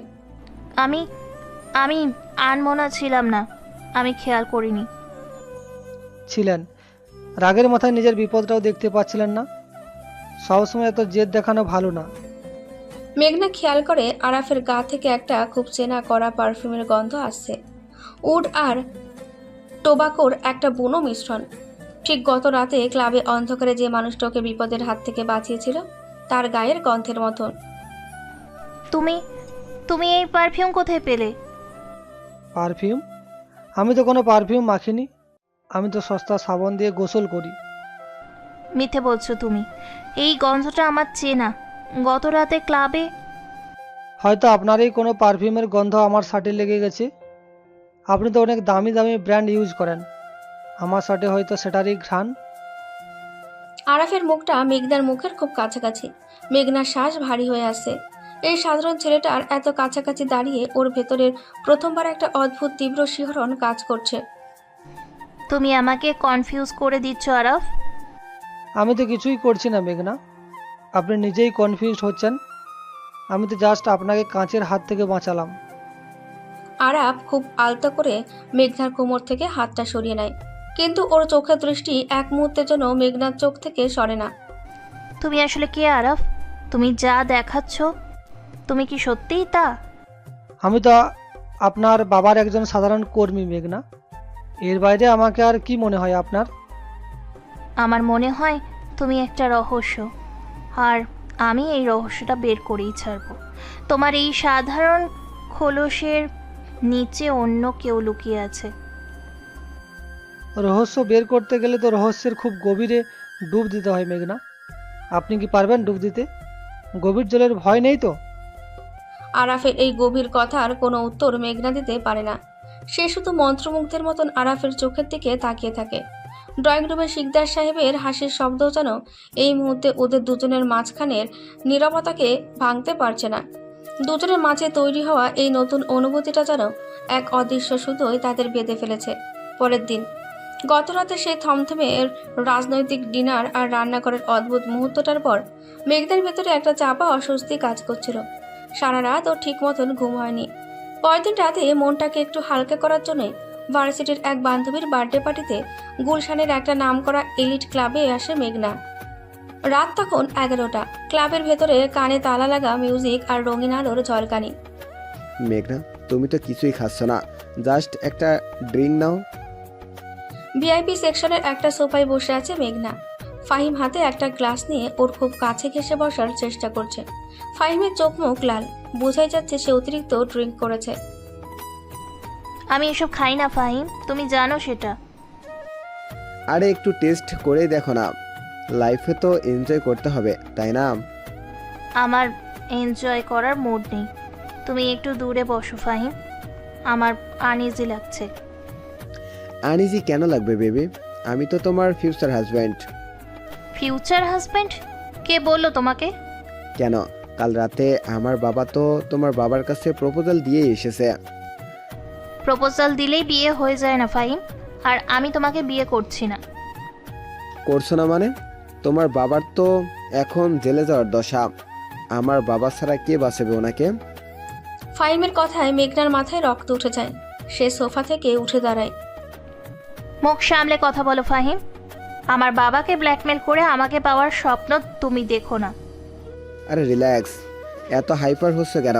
চলো আমরা ওই ভেতরের প্রাইভেট রুমটায় গিয়ে একটু শান্তিতে কথা বলি। আমার তোমার সাথে কোনো কথা নেই, আমি বাসায় যাচ্ছি। মেঘনা নিজের পার্সটা হাতে নিয়ে ঘুরে দাঁড়াতে ফাহিম খপ করে ওর হাত চেপে ধরে। কোথায় যাচ্ছ? পার্টি তো মাত্র শুরু হলো। হাত ছাড়ো ফাহিম, তুমি লিমিট ক্রস করছো। লিমিট তো আমি এখনো ক্রস করিনি মেঘনা, তুমি বড্ড বেশি ইগো দেখাও। আমি বললাম আমার হাত ছাড়ো, তুমি ড্রিঙ্ক করে আউট হয়ে আছো। আউট হয়নি, একদম ঠিক আছে, চলো ভেতরে চলো। ফাহিম জোর করে মেঘনার হাত ধরে প্রাইভেট রুমের দিকে টানতে শুরু করে। ফাহিমের দুজন বডিগার্ড একটু দূরে দাঁড়িয়ে থেকে রাস্তা ব্লক করে রাখে, যাতে কেউ এদিকে আসতে না পারে। মেঘনা ভয়ে আর রাগে কাঁপতে থাকে। এদিকে একই ক্লাবের একদম টপ ফ্লোরে একটা সানপ্রুফ সিকটেক রুমে বসে আছে আরাফ। পরনে ইটালিয়ান কাট ব্ল্যাক স্যুট, চোখে মুখে এক অদ্ভুত গাম্ভীর্য। আরাফ, সিঙ্গাপুরের ইনভেস্টররা কিন্তু লাইনে আছে, ডিলটা এখনই ক্লোজ করতে হবে। সাজিদ ল্যাপটপ হাতে নিয়ে আরাফের দিকে তাকিয়ে আছে, কিন্তু আরাফের চোখ রুমের এক কোণায় থাকা সিসিটিভি মনিটরের দিকে। ডিল হোল্ড করো সাজিদ। হোল্ড করব? মাথা খারাপ তোর? ওরা তো ব্যাক আউট করবে। করলে করুক, আমার এখন অন্য কাজ আছে। অন্য কাজ মানে? তুই মনিটরে কি দেখছিস এতক্ষণ ধরে? সাজিদ এগিয়ে এসে মনিটরের দিকে তাকায়। সেখানে ভিআইপি লাউঞ্জের ক্যামেরায় ফুটেজ দেখা যাচ্ছে। ফাহিম জোর করে মেঘনাকে টানছে। আরে এটা তো মেঘনা ম্যাডাম, আর সাথে তো সিকদারের ছেলে ফাহিম। ফাহিম আজ নিজের লিমিট ক্রস করেছে সাজিদ। ভাই, তুই কিন্তু এখন নিচে যাবি না। তোর এই রূপ কেউ দেখলে আমাদের পুরো প্ল্যান নষ্ট হয়ে যাবে। প্ল্যান পরে হবে। মেঘনার গায়ে হাত দেওয়ার সাহস ফাহিম পেল কোথা থেকে? আরাফ, রিল্যাক্স, তুই ইমোশনাল হচ্ছিস। আমি ইমোশনাল হচ্ছি না সাজিদ, আমি জাস্ট একটা আবর্জনা পরিষ্কার করতে যাচ্ছি। কিন্তু তুই তো সবার সামনে যেতে পারবি না, ফাহিমের সাথে গার্ড আছে। সবার সামনে যাওয়ার দরকার তো নেই। ক্লাবের মেন পাওয়ার গ্রিডটা হ্যাক করে লাইট অফ করো। তুই কি পাগল হয়ে গেলে? পুরো ক্লাবের লাইট অফ করব? আমি যা বলছি তাই কর। জাস্ট 30 সেকেন্ডের জন্য ব্ল্যাক আউট চাই আমার। আরাফ স্যুটটা খুলে সোফায় ছুঁড়ে ফেলে। শার্টের হাতা ফোল্ড করতে করতে সে দ্রুত রুম থেকে বেরিয়ে যায়। ওর জোয়াল শক্ত হয়ে আছে, চোখে এক ভয়ঙ্কর ঠান্ডা জেদ। নিচে ভিআইপি লাউঞ্জে মেঘনা তখনও ফাহিমের হাত থেকে নিজেকে ছাড়ানোর চেষ্টা করছে। ফাহিম, আমি কিন্তু এবার চিৎকার করব, তুমি আমাকে ছাড়ো। চিৎকার করে কোনো লাভ নেই মেঘনাম, এখানে মিউজিকের সাউন্ড তোমার গলার কেউ শুনবে না। তুমি একটা জানোয়ার ফাহিম, আমি তোমাকে ঘেন্না করি। আর যাই করো, আজ রাতে তুমি আমার সাথেই থাকছো। ফাহিম মেঘনাকে টেনে প্রায় প্রাইভেট রুমের দরজার কাছে নিয়ে যায়। মেঘনার চোখে পানি চলে এসেছে। ঠিক সেই মুহূর্তে হঠাৎ করে পুরো ক্লাবের কারেন্ট চলে যায়। ঘুটঘুটে অন্ধকার চারিদিক। মিউজিক বন্ধ হয়ে যাওয়ায় শুধু মানুষের চিৎকার আর হুড়োহুড়ির শব্দ শোনা যাচ্ছে। হোয়াট দা, কারেন্ট গেল কিভাবে? এই তোরা কোথায়? ফাহিম অন্ধকারে তার গার্ডের ডাক দেয়। মেঘনা এই সুযোগে ফাহিমের হাত থেকে নিজের হাতটা ছাড়িয়ে নেওয়ার চেষ্টা করে। ঠিক তখনই অন্ধকারে প্রচণ্ড একটা মারামারির শব্দ শোনা যায়। আহ, কে রে? কে মারলো আমাকে? অন্ধকারে কেউ একজন ফাহিমের মুখে প্রচণ্ড জোরে একটা ঘুষি বসিয়ে দেয়। ফাহিম ছিটকে ফ্লোরে পড়ে যায়। ওর গার্ড দুজনও অন্ধকারে কিছু বুঝে ওঠার আগেই এলোপাথারি মার খেয়ে ফ্লোরে লুটিয়ে পড়ে। মেঘনা ভয়ে দেওয়ালের সাথে সেটে দাঁড়িয়ে কাঁপছে। সে কিছুই দেখতে পাচ্ছে না। হঠাৎ অন্ধকারে একটা শক্ত হাত মেঘনার হাতটা কপ করে ধরে। কে কে আপনি? ছাড়ুন আমাকে। চুপ, একদম কথা বলবেন না। মেঘনার কানের কাছে খুব নিচু আর ভারী একটা কণ্ঠস্বর ফিসফিস করে ওঠে। গলার স্বরটা অচেনা মনে হলেও মানুষটার গা থেকে আসা পারফিউমের গন্ধটা মেঘনার নাকে ধাক্কা দেয়। উড আর টেবাকোর একটা খুব কড়া বুনো আর দামি ঘ্রাণ। আপনি কে? আমার সাথে আসুন। ফাহিম ওঠার আগে এখান থেকে বের হতে হবে। লোকটা মেঘনার হাত শক্ত করে ধরে ভিড়ের মাঝখান দিয়ে খুব সাবলীলভাবে ওকে টেনে নিয়ে যায়। মেঘনা অন্ধকারে লোকটার মুখ দেখতে না পেলেও ওর হাতের শক্ত মুঠিটা মেঘনাকে একটা অদ্ভুত নিরাপত্তার অনুভূতি দেয়। ক্লাবের পেছনের এমার্জেন্সি এক্সিট দিয়ে লোকটা মেঘনাকে বাইরে বের করে আনে। সোজা মেন রোডে গিয়ে একটা ক্যাব নিয়ে বাসায় চলে যান। আর কখনো এই ফাহিমের সাথে একা কোথাও যাবেন না। লোকটা মেঘনাকে রাস্তায় দাঁড় করিয়ে দিয়ে আর এক সেকেন্ডও দাঁড়ায় না। অন্ধকারের মধ্যে সে আবার ক্লাবের ভেতরে মিলিয়ে যায়। মেঘনা স্তব্ধ হয়ে দাঁড়িয়ে থাকে। ওর হাতে তখনও লোকটার হাতের স্পর্শ লেগে আছে, আর নাকে লেগে আছে সেই উড আর টেবাকোর পারফিউমের গন্ধটা। রাতের এই ভয়াবহ অভিজ্ঞতার পর মেঘনা বাসায় ফিরে কাউকে কিছুই বলেনি। সারা রাত ওর চোখের সামনে শুধু অন্ধকারে সেই শক্ত হাতটা আর পারফিউমের গন্ধটা ঘুরপাক খেয়েছে। পরদিন সকালে ড্রয়িং রুমে বসে কফি খাচ্ছিল মেঘনা। ওর মনটা তখনও গত রাতের ঘটনাতেই আটকে আছে। ঠিক তখনই আরাফ ড্রয়িং রুম দিয়ে হেঁটে যাচ্ছিল। ওর হাতে একটা বাজারের ব্যাগ, পরনে সে সাধারণ টি শার্ট আর ট্রাউজার। আরাফ, দাঁড়াও। জি মেঘনা, কিছু বলবেন? আরাফ খুব শান্ত মুখে মেঘনার দিকে ঘুরে দাঁড়ায়। মেঘনা কফির মগটা টেবিলে রেখে ধীরে ধীরে আরাফের দিকে এগিয়ে যায়। আরাফের কাছাকাছি আসতেই মেঘনার চোখ বড় বড় হয়ে যায়। তুমি তুমি এই পারফিউম কোথায় পেলে? পারফিউম? আমি তো কোনো পারফিউম ইউজ করি না। মিথ্যে বলবে না আরাফ, তোমার গা থেকে উডার টোবাকোর গন্ধ আসছে। এটা কোনো সাধারণ পারফিউম না। ও, এই গন্ধের কথা বলছেন? এটা তো পারফিউম না মেঘনা। তাহলে কি এটা? আমি খুব ভালো করে চিনি এই গন্ধটা। সকালে আঙ্কেল আমাকে দিয়ে ওনার পুরানো আলমারিটা পরিষ্কার করালেন। ওই আলমারিতে ন্যাপথলিন আর পুরনো কাঠের একটা গন্ধ ছিল, হয়তো সেটাই আমার গায়ে লেগে গেছে। কাঠ আর ন্যাপথলিনের গন্ধ আমি চিনি আরাফ, এটা এক্সপেন্সিভ পারফিউম। আর এই গন্ধটা আমি কাল রাতেও পেয়েছি। কাল রাতে কোথায় পেলেন?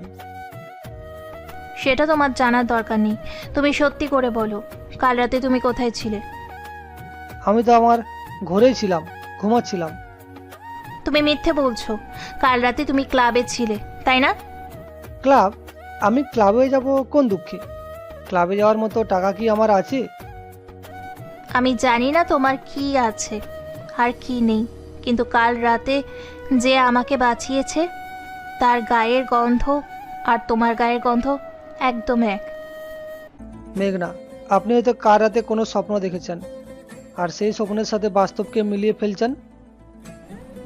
আমি স্বপ্ন দেখিনি আরাফ, আমি খুব ভালো করে জানি আমি কি বলছি। তাহলে হয়তো কাল রাতে যে আপনাকে বাঁচিয়েছে সেও সকালে আঙ্কেলের আলমারি পরিষ্কার করেছিল, তাই দুজনের গায়ের গন্ধ মিলে গেছে। আরাফ খুব ইনোসেন্ট একটা হাসি দিয়ে কথাটা বলে। মেঘনার রাগে গা জ্বলতে শুরু করে। তুমি আমাকে নিয়ে মজা করছো? মজা কেন করব? আমি তো লজিক্যাল কথা বলছি। পৃথিবীতে তো কত মানুষের গায়ের গন্ধই এরকম হতে পারে। তোমার এই লজিক তুমি অন্য কাউকে বোঝাও, আমি তোমার আসল সত্যিটা বের করেই ছাড়বো। সত্যি বের করতে চাইলে তো ভালো কথা, কিন্তু এখন আমাকে বাজারে যেতে হবে। আন্টি কাঁচামরিচ আনতে বলেছে। আরাফ বাজারের ব্যাগটা দুলিয়ে খুব স্বাভাবিক ভঙ্গিতে বাড়ি থেকে বেরিয়ে যায়। মেঘনা তীক্ষ্ণ দৃষ্টিতে আরাফের যাওয়ার পথের দিকে তাকিয়ে থাকে। ওর মন বলছে আরাফ কিছু একটা লুকোচ্ছে, আর সেটা খুব বড় কিছু। আরাফ বাজারে যাওয়ার পর মেঘনা আর এক মুহূর্ত দেরি করে না। সে সোজা সিঁড়ি ভেঙে ছাদে চলে যায়। আরাফের চিরকোটার ঘরের দরজাটা ভেজানো ছিল। মেঘনা চুপি চুপি ঘরের ভেতরে ঢোকে। ঘরের ভেতরটা খুব ছিমছাম। একটা পুরনো খাট, একটা টেবিল আর একটা বড় ট্রাঙ্ক। মেঘনা সোজা ট্রাঙ্কটার কাছে যায়। আজ আমি দেখব তুমি আসলে কি লুকাচ্ছ আরাফ। মেঘনা ট্রাঙ্কের ডালাটা খোলে। ভেতরে কিছু পুরনো বই আর সাধারণ জামাকাপড় রাখা। মেঘনা জামাকাপড়গুলো একটু সরাতেই ওর চোখ আটকে যায়। ও মাই গড, এটা এখানে কি করছে? সাধারণ কাপড়ের ঠিক নিচে ভাঁজ করে রাখা আছে একটা ব্ল্যাক ইটালিয়ান লেদার জ্যাকেট। মেঘনা জ্যাকেটটা হাতে নেয়। এটা কোনো সাধারণ জ্যাকেট নয়, এটা গুচি ব্র্যান্ডের লিমিটেড এডিশন। একটা কাজের ছেলের কাছে গুচির অরিজিনাল লেদার জ্যাকেট? ইম্পসিবল। মেঘনা জ্যাকেটটা সরাতেই নিচে একটা ছোট ভেলভেটের বাক্স দেখতে পায়। বক্সটা খুলতেই মেঘনার শ্বাস আটকে যাওয়ার জোগাড় হয়। ভেতরে রাখা আছে একটা চকচকে সিলভার রঙের রোলেক্স ঘড়ি। Rolex Datejust. এই ঘড়ির দাম তো কমপক্ষে 15 লক্ষ টাকা। আরাফের কাছে এইসব কোথা থেকে এলো? মেঘনা ঘড়িটা হাতে নিয়ে উল্টে পাল্টে দেখে। এটা কোনোভাবে নীলক্ষেতের কপি নয়। ঘড়ির ওজন আর গ্লেজ বলে দিচ্ছে এটা একদম অরিজিনাল। ঠিক তখনই ঘরের দরজায় কারো পায়ের শব্দ শোনা যায়। কারো পারমিশন ছাড়া তার ঘরে ঢোকাটা কিন্তু কোনো ভালো ম্যানার্স না মেঘনা। মেঘনা চমকে ঘুরে দাঁড়ায়। দরজার কাছে হেলান দিয়ে দাঁড়িয়ে আছে আরাফ। ওর মুখে সেই চিরচেনা শান্ত আর নির্লিপ্ত হাসি। হু আর ইউ আরাফ? তুমি আসলে কে? আমি তো আরাফ, আঙ্কেলের দূর সম্পর্কের আত্মীয়। কেন, আপনার কি অন্য কিছু মনে হচ্ছে? অন্য কিছু মনে হবে না। এই ঘড়িটা কি? মেঘনা রোলেক্স ঘড়িটা আরাফের মুখের সামনে তুলে ধরে। ও, এটা এটা তো একটা ঘড়ি। আমিও জানি এটা ঘড়ি, কিন্তু এটা রোলেক্স। এই ঘড়ির দাম আমার গাড়ির চেয়েও বেশি। তোমার কাছে এটা কিভাবে এলো? আরে, ওটা তো আমার বাবার ছিল। বাবা মারা যাওয়ার সময় আমাকে দিয়ে গিয়েছিল। তোমার বাবা রোলেক্স পরতো? তুমি না বলতে তোমার বাবা খুব গরিব ছিল? গরিব তো ছিলই, তাই তো ঘড়িটা আসল না, ওটা একটা ফেক কপি। Fake copy? তুমি আমাকে আবার বোকা বানাচ্ছ। বোকা কেন বানাবো? আপনি চাইলে চেক করে দেখতে পারেন। গুলিস্তানের ফুটপাতে এসব ঘড়ি 2-3 হাজার টাকায় পাওয়া যায়। এটা গুলিস্তানের ঘড়ি না আরাফ, আমি ব্র্যান্ড চিনি। এটার ওজন আর ডায়াল দেখেই বোঝা যায় এটা অরিজিনাল। ওজন তো লোহারও বেশি হয় মেঘনা, তার মানে তো এই না যে লোহা আর সোনা এক। তুমি আমাকে ফিলোসফি দিয়ে ভোলাতে পারবে না। আর এই লেদার জ্যাকেটটা, এটাও কি গুলিস্তান থেকে কেনা? জ্যাকেটটা ওটা তো আমি বঙ্গবাজার থেকে কিনেছিলাম। শীতের দিনে বাইক চালাতে খুব হাওয়া লাগে তো তাই। বঙ্গবাজারে গুচির অরিজিনাল লেদার জ্যাকেট পাওয়া যায়? পাওয়া যায় তো, বঙ্গবাজারে মানুষেরা তো অনেক ট্যালেন্টেড, ওরা গুচির চেয়েও ভালো ডিজাইন কপি করতে পারে। শাট আপ আরাফ, তুমি একটা মিথ্যু, তুমি সব লুকাচ্ছ। আমি তো কিছুই লুকাচ্ছি না মেঘনা, আপনি নিজেই তো আমার ট্র্যাঙ্ক ঘেটে সব বের করলেন।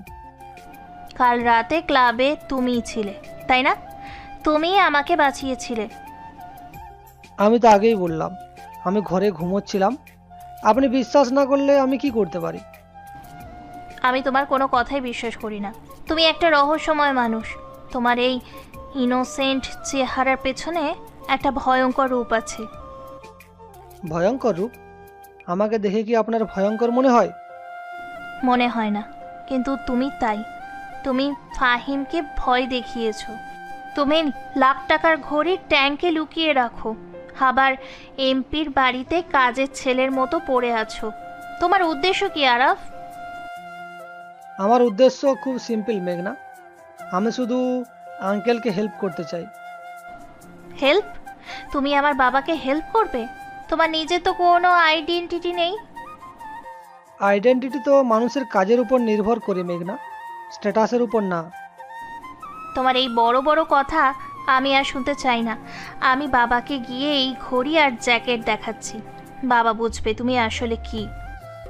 মেঘনা ঘড়ি আর জ্যাকেটটা হাতে নিয়ে দরজার দিকে পা বাড়ায়, কিন্তু আরাফ একটুও ঘাবড়ায় না। সে খুব শান্ত গলায় কথা বলে ওঠে। নিয়ে যেতে পারেন, কিন্তু আঙ্কেলকে গিয়ে কি বলবেন যে আপনি আমার ঘরে লুকিয়ে ঢুকে আমার ট্রাঙ্ক ঘেটেছেন? হ্যাঁ বলবো, তাতে বাবার অন্তত তোমার আসল রূপটা চেনা হবে। আঙ্কেল তো আমাকে খুব বিশ্বাস করি, উনি হয়তো ভাববেন আপনি আমাকে ফাঁসানোর জন্য আপনার নিজের কোনো বন্ধুর ঘড়ি আর জ্যাকেট আমার ট্রাঙ্কে রেখে দিয়েছেন। মেঘনা থমকে দাঁড়ায়। আরাফের কথাটা খুব লজিক্যাল। ওর বাবা সত্যি আরাফকে অন্থের মতন বিশ্বাস করে। তুমি আমাকে ইমোশনালি ব্ল্যাকমেল করছো। আমি ব্ল্যাকমেল করছি না মেঘনা, আমি শুধু পসিবিলিটিগুলো বলছি। তুমি খুব চালাক আরাফ, কিন্তু মনে রেখো আমি তোমার এই চালাকি বেশি দিন চলতে দেব না। আমি তো চাই আপনি আমার চালাকি ধরে ফেলুন, কিন্তু তার জন্য তো আপনাকে আরও শার্প হতে হবে মেঘনা। আমি শার্পই আছি, তুমি শুধু ওয়েট অ্যান্ড ওয়াচ। মেঘনা রাগে ঘড়ি আর জ্যাকেটটা ট্রাঙ্কের ওপর ছুঁড়ে মারে, তারপর গটগট করে হেঁটে ঘর থেকে বেরিয়ে যায়। আরাফ দরজা থেকে সরে দাঁড়িয়ে মেঘনার যাওয়ার পথের দিকে তাকিয়ে একটা তৃপ্তির হাসি হাসে। আপনি তো অলরেডি আমার জালে আটকে গেছেন মেঘনা, এবার শুধু সত্যিটা সামনে আসার অপেক্ষা। আরাফ ট্রাঙ্কের ওপর থেকে ঘড়িটা হাতে নিয়ে নিজের কবজিতে পরে নেয়। রোলেক্সের ডায়ালে দুপুরের রোদ পড়ে একটা তীক্ষ্ণ আলো ঠিকরে পড়ে। আরাফের চোখের দৃষ্টি তখন অনেক দূরের কোনো লক্ষ্যের দিকে স্থির হয়ে আছে। ফাহিমের চ্যাপ্টার তো ক্লোজ হলো, এবার শিকদার সাহেবের পালা। দুপুরে সেই থমথমে ঘটনার পর মেঘনা আর বাসায় থাকেনি। ওর ফ্যাশন ডিজাইনের ফাইনাল ইয়ারের একটা প্রজেক্টের জন্য সাফারের দিকে একটা টেক্সটাইল ফ্যাক্টরি ভিজিট করার কথা ছিল। একটা প্রজেক্টের জন্য সার্ভারের দিকে একটা টেক্সটাইল ফ্যাক্টরি ভিজিট করার কথা ছিল। মনটাকে অন্যদিকে ঘোরানোর জন্য সে নিজের গাড়ি নিয়ে বেরিয়ে পড়েছিল, কিন্তু ফেরার পথে বিপত্তিটা ঘটে। সাভার হাইওয়ে পার হয়ে ঢাকার দিকে ঢোকার মুখেই আকাশ কালো করে মেঘ জমে। কিছু বুঝে ওঠার আগে শুরু হয় মুষলধারে বৃষ্টি। চারপাশটা যেন এক নিমেষেই অন্ধকার হয়ে যায়। উফ, এই বৃষ্টির এখন কি দরকার ছিল? মেঘনা স্টিয়ারিং হুইলে বিরক্তি নিয়ে হাত মারে। বৃষ্টির তোরে সামনের রাস্তায় কিছুই দেখা যাচ্ছে না। ওয়াইপার ফুল স্পিডে চলছে, তবুও কাজ হচ্ছে না। গাড়িটা আবার এমন শব্দ করছে কেন? হঠাৎ করে গাড়ির ইঞ্জিনটা কয়েকবার কেশে উঠে পুরোপুরি বন্ধ হয়ে যায়। মেঘনা বারবার চাবি ঘুরিয়ে স্টার্ট দেওয়ার চেষ্টা করে, কাম অন, স্টার্ট হ প্লিজ। কিন্তু কোনো কাজ হয় না। জায়গাটা বেশ নির্জন। হাইওয়ের এই দিকটায় তেমন কোনো দোকানপাট বা মানুষের আনাগোনা নেই। মেঘনা একটু ভয় পেয়ে যায়। বাবাকে একটা কল দিই, কিন্তু এখানে তো নেটওয়ার্কও আপ ডাউন করছে। মেঘনা ফোনটা হাতে নিয়ে দেখে সিগন্যাল একদম জিরো। বৃষ্টির শব্দে গাড়ির ভেতরটাও কেমন যেন গুমোট হয়ে উঠেছে। মেঘনার পরনে একটা হালকা নীল রঙের শিফন শাড়ি। এসির ঠান্ডায় ওর হালকা শীত করতে থাকে। এখন আমি কি করব? এই নির্জন রাস্তায় কেউ তো সাহায্য করারও নেই। মেঘনা অসহায়ভাবে গাড়ির জানালার কাচ দিয়ে বাইরে তাকায়। ঠিক তখনই বৃষ্টির পর্দা ছিঁড়ে একটা বাইকের হেডলাইটের আলো ওর চোখে এসে পড়ে। কে আসছে এদিকে? বাইকটা সোজা মেঘনার গাড়ির সামনে এসে থামে। বৃষ্টির মধ্যে রেনকোট ছাড়া একটা ছেলে বাইক থেকে নামে। ছেলেটা হেলমেটের গ্লাসটা তুলতে মেঘনার চোখ বড় বড় হয়ে যায়। আরাফ, তুমি এখানে? মেঘনা দ্রুত গাড়ির দরজা খুলে একটু বাইরে আসে। বৃষ্টির ছাঁটে ওর শাড়ির আঁচল ভিজে যেতে শুরু করে। গাড়ির ভেতরে বসুন মেঘনা, ভিজে যাচ্ছেন তো। তুমি এখানে কিভাবে এলে আরাফ? তুমি জানতে আমি এখানে? আঙ্কেল টেনশন করছিল, আপনার ফোনে নেটওয়ার্ক পাচ্ছিল না, তাই আমাকে পাঠালো। কিন্তু তুমি আমার লোকেশন কিভাবে ট্রেস করলে? আমি তো কাউকে বলিনি আমি কোন রাস্তায় আছি। আঙ্কেলের কাছে আপনার ফ্যাক্টরির অ্যাড্রেস ছিল, ওই রাস্তা ধরেই আসছিলাম, দেখলাম আপনার গাড়ি দাঁড়িয়ে আছে। আরাফ খুব সুন্দর করে মিথ্যাটা গুছিয়ে বলে। আসলে মেঘনার ফোনে থাকা সিকিউরিটি ট্র্যাকারের মাধ্যমে আরাফ ওর এক্সাক্ট লোকেশন বের করেছে। গাড়িটা হঠাৎ করে বন্ধ হয়ে গেল, স্টার্ট নিচ্ছে না। ইঞ্জিনে পানি ঢুকে গেছে মনে হয়। এই বৃষ্টির মধ্যে এখানে মেকানিক পাওয়া যাবে না। তাহলে আমি বাসায় যাব কিভাবে? আমার বাইকে করে, এছাড়া তো আর কোনো অপশান দেখছি না। তোমার বাইকে এই বৃষ্টির মধ্যে? বৃষ্টি তো আর আপনার জন্য থেমে থাকবে না মেঘনা, আর এই নির্জন রাস্তায় একা গাড়িতে বসে থাকাও সেফ না। মেঘনা চারিদিকে তাকায়। সত্যি জায়গাটা খুব ভুতুড়ে লাগছে। উপায় না দেখে সে গাড়ির দরজা লক করে আরাফের বাইকের দিকে এগিয়ে যায়। তুমি একটু আস্তে চালাবে আরাফ, রাস্তা অনেক স্লিপারি। ভয় নেই, আপনি শুধু শক্ত করে ধরে বসুন। মেঘনা বাইকের পিছনে বসে। আরাফ বাইক স্টার্ট দেয়। বৃষ্টির তোর আরও বেড়ে গেছে। মেঘনা শাড়ি পুরোপুরি ভিজে শরীরের সাথে লেপ্টে গেছে। ঠান্ডায় ওর দাঁতে দাঁত বাড়ি খাচ্ছে। আরাফ, আমার খুব ঠান্ডা লাগছে। সামনে একটা চায়ের টং আছে, ওখানে একটু দাঁড়াচ্ছি। আরাফ বাইকের স্পিড বাড়িয়ে দেয়। কয়েক মিনিটের মধ্যেই রাস্তার পাশে একটা পুরনো টিনের চালের চায়ের দোকানের সামনে বাইক থামায় সে। নেমে পড়ুন মেঘনা, ভেতরে আসুন। মেঘনা কাঁপতে কাঁপতে বাইক থেকে নেমে দোকানের ভেতরে ঢোকে। দোকানে কোনো কাস্টমার নেই। একজন বয়স্ক চাচা কয়লার চুলায় চা বানাচ্ছে। চুলায় আগুনটা দেখে মেঘনার একটু শান্তি লাগে। আহারে বাজান, মায়ের তো পুরো ভিজে গেছে, চুলার কাছে আইসা খাড়াতে কও। চাচা, কড়া করে 2 কাপ আদা চা দিন তো। আরাফ নিজের মাথার ভেজা চুলগুলো হাত দিয়ে পেছনের দিকে টেনে দেয়। মেঘনা চুলার কাছে দাঁড়িয়ে কাঁপছে। ওর ভেজা শাড়িটা শরীরের বাঁকগুলোর সাথে একদম মিশে আছে। উফ, কি জঘন্য আওয়াজ। আবহাওয়া জঘন্য না মেঘনা, আপনি ভুল পোশাক পরে ভুল সময়ে বের হয়েছেন। তুমি আবার আমাকে দোষ দিচ্ছ? দোষ দিচ্ছি না, ফ্যাক্ট বলছি। বৃষ্টি তো আর বলে কয়ে আসে না। আরাফ কথা বলতে বলতে মেঘনার দিকে তাকায়। মেঘনার ভেজা শাড়ি আর খোলা পিঠ দেখে আরাফ দ্রুত নিজের চোখ নামিয়ে নেয়। আপনার তো খুব কাঁপনি দিয়ে শীত লাগছে। লাগবে না, শাড়ি পরে কেউ এই বৃষ্টিতে ভেজে? আরাফ আর কোনো কথা না বলে নিজের পরনের ডেনিম জ্যাকেটটা খুলতে শুরু করে। কি করছো তুমি? জ্যাকেটটা পরুন, নইলে নিউমোনিয়া হয়ে যাবে। লাগবে না, তোমার নিজেরই তো ঠান্ডা লাগবে। আমার অভ্যাস আছে, আপনি নিন। আরাফ জ্যাকেটটা হাতে নিয়ে মেঘনার একদম পিছনে গিয়ে দাঁড়ায়। মেঘনার খোলা পিঠে চুলার হালকা আঁচ লাগছিল। হঠাৎ সেখানে আরাফের উপস্থিতি একটা অন্যরকম উত্তাপ তৈরি করে। হাত দুটো পিছনের দিকে দিন। মেঘনা মন্ত্রমুগ্ধের মতন আরাফের কথা শোনে। আরাফ খুব সাবধানে জ্যাকেটটা মেঘনার কাঁধের উপর দিয়ে পরিয়ে দেয়। থ্যাঙ্কস। জ্যাকেটের কলারটা ঠিক করে দেওয়ার সময় আরাফের লম্বা শক্ত আঙুলের গুলো মেঘনার ভেজা ঘাড়ে আলতো করে ছুঁয়ে যায়। আহ! একটা তীব্র ইলেকট্রিক শকের মতন শিহরণ মেঘনার মেরুদণ্ড বেয়ে নিচে নেমে যায়। ওর মুখ থেকে একটা অস্পষ্ট শব্দ বেরিয়ে আসে। কি হলো, ব্যথা পেলেন? না না। আরাফ মেঘনার সামনে এসে দাঁড়ায়। দুজনের মাঝে দূরত্ব মাত্র কয়েক ইঞ্চির। চায়ের দোকানে টিনের চালে বৃষ্টির একটানা রিমঝিম শব্দ ছাড়া আর কোনো আওয়াজ নেই। ঠান্ডা লাগলে আঙ্কেল আমাকেই বকবে। আরাফের গলাটা একদম নিচু আর ভারী। ওর চোখের দৃষ্টি মেঘনার চোখের ওপর স্থির। বাবা তোমাকে বকবে কেন? তুমি তো আমাকে হেল্প করছো। আঙ্কেল তো সেটা বুঝবে না, উনি ভাববেন আমি আপনার ঠিকমতো খেয়াল রাখিনি। মেঘনার শ্বাস ভারী হয়ে আসতে থাকে। আরাফের গায়ের সেই চেনা পারফিউমের গন্ধটা জ্যাকেট থেকে ওর নাকে এসে লাগছে। তুমি খুব ভালো আরাফ। ভাবতে তো হয়ই মেঘনা, কিছু মানুষের দায়িত্ব যে আমার উপর। মেঘনার চোখ ধীরে ধীরে আরাফের চোখের গভীরতা থেকে নেমে ওর ঠোঁটের দিকে আটকে যায়। আরাফের ভেজা ঠোঁট দুটো অদ্ভুত একটা আকর্ষণ তৈরি করেছে। মেঘনার মনে হচ্ছে সময় যেন এখানেই থেমে গেছে। বাজান, এই নাও তোমাকেও চা। চা দোকানের কথায় মেঘনার ঘোর কাটে। সে দ্রুত 2 পা পিছিয়ে যায়। লজ্জায় ওর কান লাল হয়ে উঠেছে। দিন চাচা। আরাফ চায়ের কাপটা নিয়ে প্রথমে মেঘনার দিকে এগিয়ে দেয়। নিন, খেয়ে নিন, শরীর গরম হবে। তুমি খাবে না?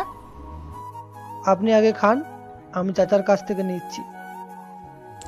মেঘনা চায়ের কাপে চুমুক দেয়।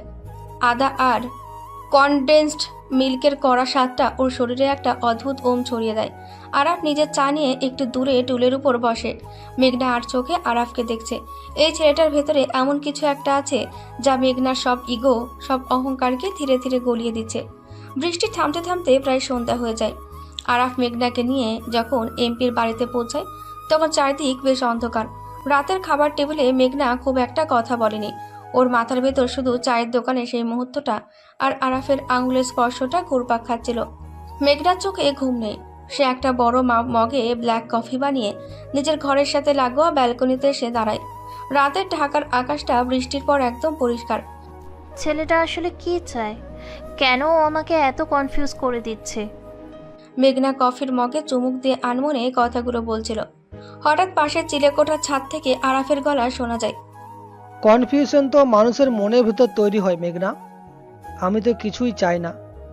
মেঘনা চমকে ওপরে তাকায়। আরাফ চিলেকোঠার রেলিংয়ে হেলান দিয়ে দাঁড়িয়ে আছে। ওর হাতেও একটা চায়ের কাপ। তুমি ঘুমাওনি এখনো? আর মানুষের কথা এভাবে লুকিয়ে শোনাটা কিন্তু ব্যাড ম্যানার্স। লুকিয়ে তো শুনিনি, আপনি জোরে বলেছিলেন আর রাতের বেলা শব্দ একটু বেশিই শোনা যায়। তুমি কি সারা রাত এভাবেই জেগে থাকো? মাঝে মাঝে। রাতের এই শান্ত পরিবেশটা আমার খুব ভালো লাগে, ভাবার অনেক সময় পাওয়া যায়। মেঘনা ব্যালকনির রেলিংয়ে হাত রেখে একটু স্বাভাবিক গলায় কথা বলে। কি এত ভাবো তুমি? তোমার লাইফে কোনো ড্রিম নেই আরাফ? সারা জীবন কি এভাবেই থাকবে? এভাবে মানে? আমি তো বেশ ভালোই আছি। ভালো আছো? তুমি একটা পলিটিশিয়ানের বাড়িতে 5 মাস খাটছ। তোমার নিজের কোনো আইডেন্টিটি নেই। এটা ভালো থাকা? আইডেন্টিটি তো আমি নিজেই তৈরি করে নিতে পারবো, তার জন্য তো আঙ্কেলের বাড়ি ছাড়ার দরকার নেই। তুমি একটা অদ্ভুত মানুষ। তোমার কোনো অ্যাম্বিশন নেই, কোনো গোল নেই। তুমি কি সারা জীবন আমার বাবার পেছনে পেছনেই ঘুরবে? কেন? আমাকে কি আপনার ড্রাইভার হিসেবে অ্যাপয়েন্টমেন্ট করবেন ভাবছেন? আমি কিন্তু খুব ভালো ড্রাইভ করি। আরাফ হাসতে হাসতে কথাটা বলে। মেঘনার মেজাজ আবার খারাপ হতে শুরু করে। You are impossible Araf. আমি সিরিয়াসলি কথা বলছি আর তুমি জোকস করছো। আমি তো জোকস করছি না, আপনি চাকরি দিলে আমি তো করবই। আমার ড্রাইভার হওয়ার যোগ্যতাও তোমার নেই। তোমার কোনো অ্যাম্বিশন নেই। তুমি একটা লুজার। মেঘনার এই কথায় আরাফের মুখের হাসিটা হঠাৎ মিলিয়ে যায়। ও চায়ের কাপটা রেলিংয়ের ওপর রেখে সোজা হয়ে দাঁড়ায়। লুজার? হ্যাঁ লুজার। যার নিজের কোনো স্বপ্ন নেই সে তো লুজারই। আরাফ কয়েক সেকেন্ড একদম চুপ করে থাকে। রাতের নিস্তব্ধতায় ওর নীরবতা মেঘনার কাছে খুব ভারী মনে হয়। সব মানুষের স্বপ্ন তো আর একরকম হয় না মেঘনা। তাহলে তোমার স্বপ্নটা কি শুনি একটু। আরাফ ওর থেকে মেঘনার চোখের দিকে একদম স্থির দৃষ্টিতে তাকায়। ওর চোখের সেই শান্ত ভাবটা এখন আর নেই, সেখানে একটা অদ্ভুত তীক্ষ্ণতা আর গভীরতা খেলা করছে। কিছু মানুষের স্বপ্নগুলো অনেক বড় হয় মেঘনা, সেগুলো চিৎকার করে বলার জন্য নয়, সময় মতো বাস্তবায়ন করার জন্য তৈরি হয়। আরাফের কণ্ঠের এই গাম্ভীর্য মেঘনার বুকে তোলপাড় শুরু করে দেয়। ও এমনভাবে কথা বলছে যেন ও পুরো দুনিয়াটা নিজের হাতের মুঠোয় নিয়ে বসে আছে। কি কি বাস্তবায়ন করার কথা বলছো তুমি? সেটা তো সময় হলেই দেখতে পাবেন, তবে এটুকু বলতে পারি আমার স্বপ্নগুলো আপনার ওই ফ্যাশন ডিজাইনের অ্যাসাইনমেন্টের চেয়ে একটু বেশিই বড়। তুমি আমাকে আন্ডার এস্টিমেট করছো? আমি কাউকে আন্ডার এস্টিমেট করি না মেঘনা, আমি শুধু রিয়ালিটিটা বলি। তোমার রিয়েলিটিটা কি আরাফ? তুমি কে? তুমি কেন এই বাড়িতে পড়ে আছো? আমি তো বললামই, সময় হলে সব জানতে পারবেন। আপাতত আপনি আপনার কফিটা শেষ করুন, ঠান্ডা হয়ে যাচ্ছে। আরাফ আর এক মুহূর্ত সেখানে দাঁড়ায় না। চায়ের কাপটা হাতে নিয়ে সে ধীর পায়ে নিজের ঘরের ভেতরে চলে যায়। মেঘলা ব্যালকনিতে একা দাঁড়িয়ে থাকে, ওর হাতের কফিটা সত্যিই ঠান্ডা হয়ে গেছে। আরাফের বলা শেষ কথাগুলো ওর মাথার ভেতরে হাতুড়ির মতো বাড়ি মারছে। কিছু মানুষের স্বপ্নগুলো অনেক বড় হয়। ছেলেটা সাধারণ কেউ নয়, ওর এই সাধারণ খোলসের নিচে একটা বিশাল কিছু লুকিয়ে আছে, আর আমি সেটা বের করেই ছাড়বো। রাতের ঠান্ডা বাতাসে মেঘনা একটা দীর্ঘশ্বাস ফেলে। ওর ভেতরে আরাফকে নিয়ে তৈরি হওয়া রাগ, ইগো আর কৌতূহলগুলো এখন একটা অদ্ভুত আকর্ষণে রূপ নিতে শুরু করেছে। ও বুঝতে পারছে আরাফ নামের এই গোলক ধাঁধায় ও খুব বাজেভাবে জড়িয়ে পড়েছে। রাতের সেই অদ্ভুত কথোপকথনের পর সকালটা যে এত ভয়ঙ্কর একটা ঝড় নিয়ে আসবে সেটা এমপির বাড়ির কেউ কল্পনাও করতে পারেনি। সকাল 8টা বাজতেই বাড়ির বাইরের গেটে তুমুল হট্টগোল শুরু হয়ে যায়। কুদ্দুস, বাইরে এত কিসের আওয়াজ? কারা চিল্লাচিল্লি করছে? খন্দকার সাহেব ড্রয়িং রুমে বসে খবরের কাগজ পড়ছিলেন। বাইরের আওয়াজে বিরক্ত হয়ে চশমাটা খুলে টেবিলে রাখেন। স্যার, বাইরে তো মেলা সাংবাদিক আইসা ভিড় করছে, লগে পুলিশও আছে। কুদ্দুস মিয়া হাঁপাতে হাঁপাতে ড্রয়িং রুমে ঢোকে। তার চোখে মুখে চরম আতঙ্ক। পুলিশ? আমার বাড়িতে পুলিশ কেন আসবে? ঠিক তখনই ড্রয়িং রুমের বড় টিভিতে ব্রেকিং নিউজ শুরু হয়। রেহানা আন্টি রান্নাঘর থেকে দৌড়ে আসেন। ও গো, শুনছো টিভিতে এসব কি বলছে তোমার নামে? কি বলছো? খন্দকার সাহেব দ্রুত টিভির ভলিউম বাড়িয়ে দেন। নিউজ প্রেজেন্টার বেশ জোর গলায় খবর পড়ছেন। এমপি খন্দকার সাহেবের বিরুদ্ধে 100 কোটি টাকার সরকারি অর্থ আত্মসাতের অভিযোগ দুর্নীতি দমন কমিশনে জমা পড়েছে গোপন নথি। অসম্ভব, এসব ডাহা মিথ্যা কথা। কে কি করছে এসব? আমি তো আগেই বলেছিলাম শিকদার সাহেবের সাথে ঝামেলায় যেও না, লোকটা তোমায় ফাঁসিয়ে দিল। খন্দকার সাহেব মাথায় হাত দিয়ে সোফায় বসে পড়েন। মেঘনা মাত্রই ঘুম থেকে উঠে ড্রয়িং রুমে এসেছে। টিভির খবর আর বাড়ির বাইরের পুলিশের গাড়ি দেখেও পাথর হয়ে যায়। বাবা, এইসব কি হচ্ছে? পুলিশ কেন এসেছে? শিকদার আমার নামে ভুয়া কাগজপত্র বানিয়ে মামলা ঠুকেছে মা, আমাকে হয়তো অ্যারেস্ট করবে ওরা। ঠিক এমন সময় ড্রয়িং রুমের মেন দরজা খুলে ভেতরে ঢোকে ফাহিম। তার মুখে একটা শয়তানি হাসি, পরনে দামি স্যুট। গুড মর্নিং আঙ্কেল, সকালের নিউজটা তো নিশ্চয়ই দেখেছেন। তুমি তুমি কোন সাহসে আমার বাড়িতে ঢুকেছো ফাহিম? বেরিয়ে যাও বলছি। আহ আঙ্কেল, রাগ করছেন কেন? আমি তো আপনাকে এই বিপদ থেকে উদ্ধার করতে এলাম। উদ্ধার করতে এসেছো? তোমার বাবাই তো ভুয়া মামলা দিয়ে বাবাকে ফাঁসিয়েছে, আর তুমি এসেছো সাধু সাজতে? মামলাটা ভুয়া কিনা সেটা তো কোর্ট বুঝবে মেঘনাম, তবে ডকুমেন্টসগুলো কিন্তু একদম সলিড। আঙ্কেলের জেল হওয়াটা এখন শুধু সময়ের ব্যাপার। ফাহিম বাবা, তুমি তোমার বাবাকে একটু বোঝাও না, আমরা তো তোমাদের কোনো ক্ষতি করিনি। রেহানা আন্টি হাউমাউ করে কেঁদে ওঠেন। ফাহিম খুব আয়েশ করে একটা সোফায় বসে পায়ের ওপর পা তুলে দেয়। আমি তো বোঝাতেই চাই আন্টি, কিন্তু তার জন্য তো আপনাদেরও আমার একটা ছোট্ট কথা শুনতে হবে। কি কথা? কি চাও তুমি?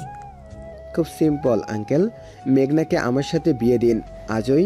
আমি কথা দিচ্ছি, বিয়ের কাবিননামায় সাইন হওয়ার সাথে সাথে দুদুকের সব প্রমাণ গায়েব হয়ে যাবে। হোয়াট? তুমি পাগল হয়ে গেছো ফাহিম? আমি তোমাকে বিয়ে করব?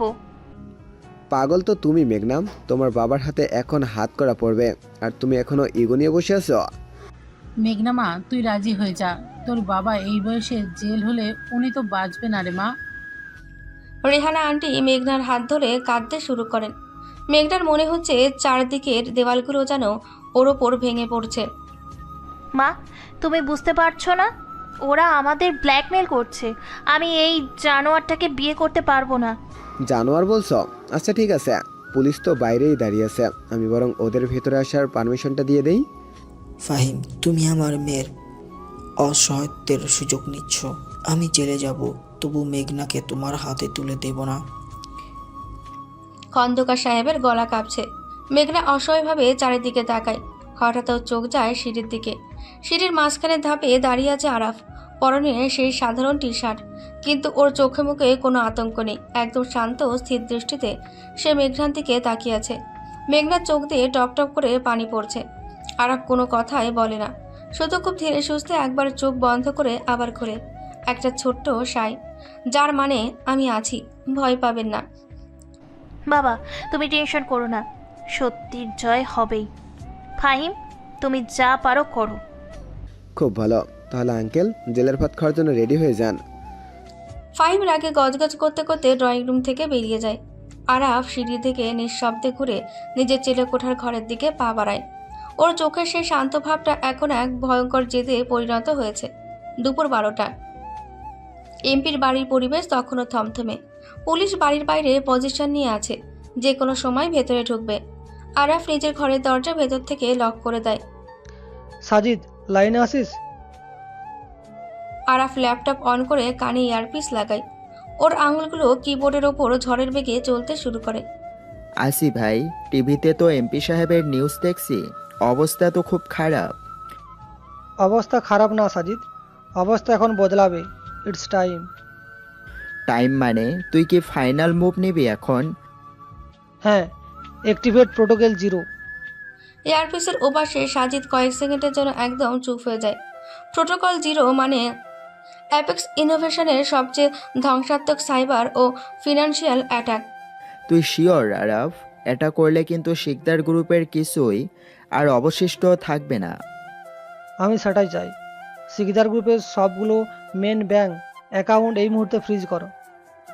করছি, ওদের সুইস ব্যাংকের অফশোর অ্যাকাউন্টগুলো কি ব্লক করে দেব? সব, একটা পয়সাও যেন ওরা মুভ করতে না পারে। আর শোন, ওদের মানি লন্ডারিংয়ের অরিজিনাল ফাইলগুলো ডার্ক ওয়েব থেকে বের কর। ফাইল তো আমার কাছে রেডি করাই আছে, কোথায় পাঠাবো? ডিরেক্ট অ্যান্টি কারাপশন ব্যুরোর চিফ ইনভেস্টিগেটরের পার্সোনাল মেলে সেন্ড কর। সাথে মিডিয়া হাউসগুলোকেও সিসি করে দে। ডান, সেন্ডিং ফাইলস। ভাই, মেইল চলে গেছে, এবার জাস্ট তামাশা দেখ।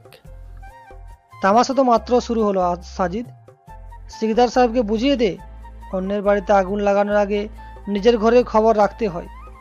আরাফ ল্যাপটপের স্ক্রিনটা বন্ধ করে দেয়। ওর ঠোঁটে একটা শীতল হাসি। মাত্র 2 ঘন্টার মধ্যে পুরো দেশের সিনারিও বদলে যায়। দুপুর 2টা। খন্দকার সাহেব ড্রয়িং রুমে মাথা নিচু করে বসে আছেন। পুলিশ যে কোনো সময়ে কলিং বেল বাজাবে। হঠাৎ টিভির ব্রেকিং নিউজের স্কলটা লাল রঙে বদলে যায়। ওগো, টিভিতে আবার কি দেখাচ্ছে দেখো। খন্দকার সাহেব মুখ তুলে তাকান। নিউজ প্রেজেন্টারের গলায় এখন অন্য উত্তেজনা।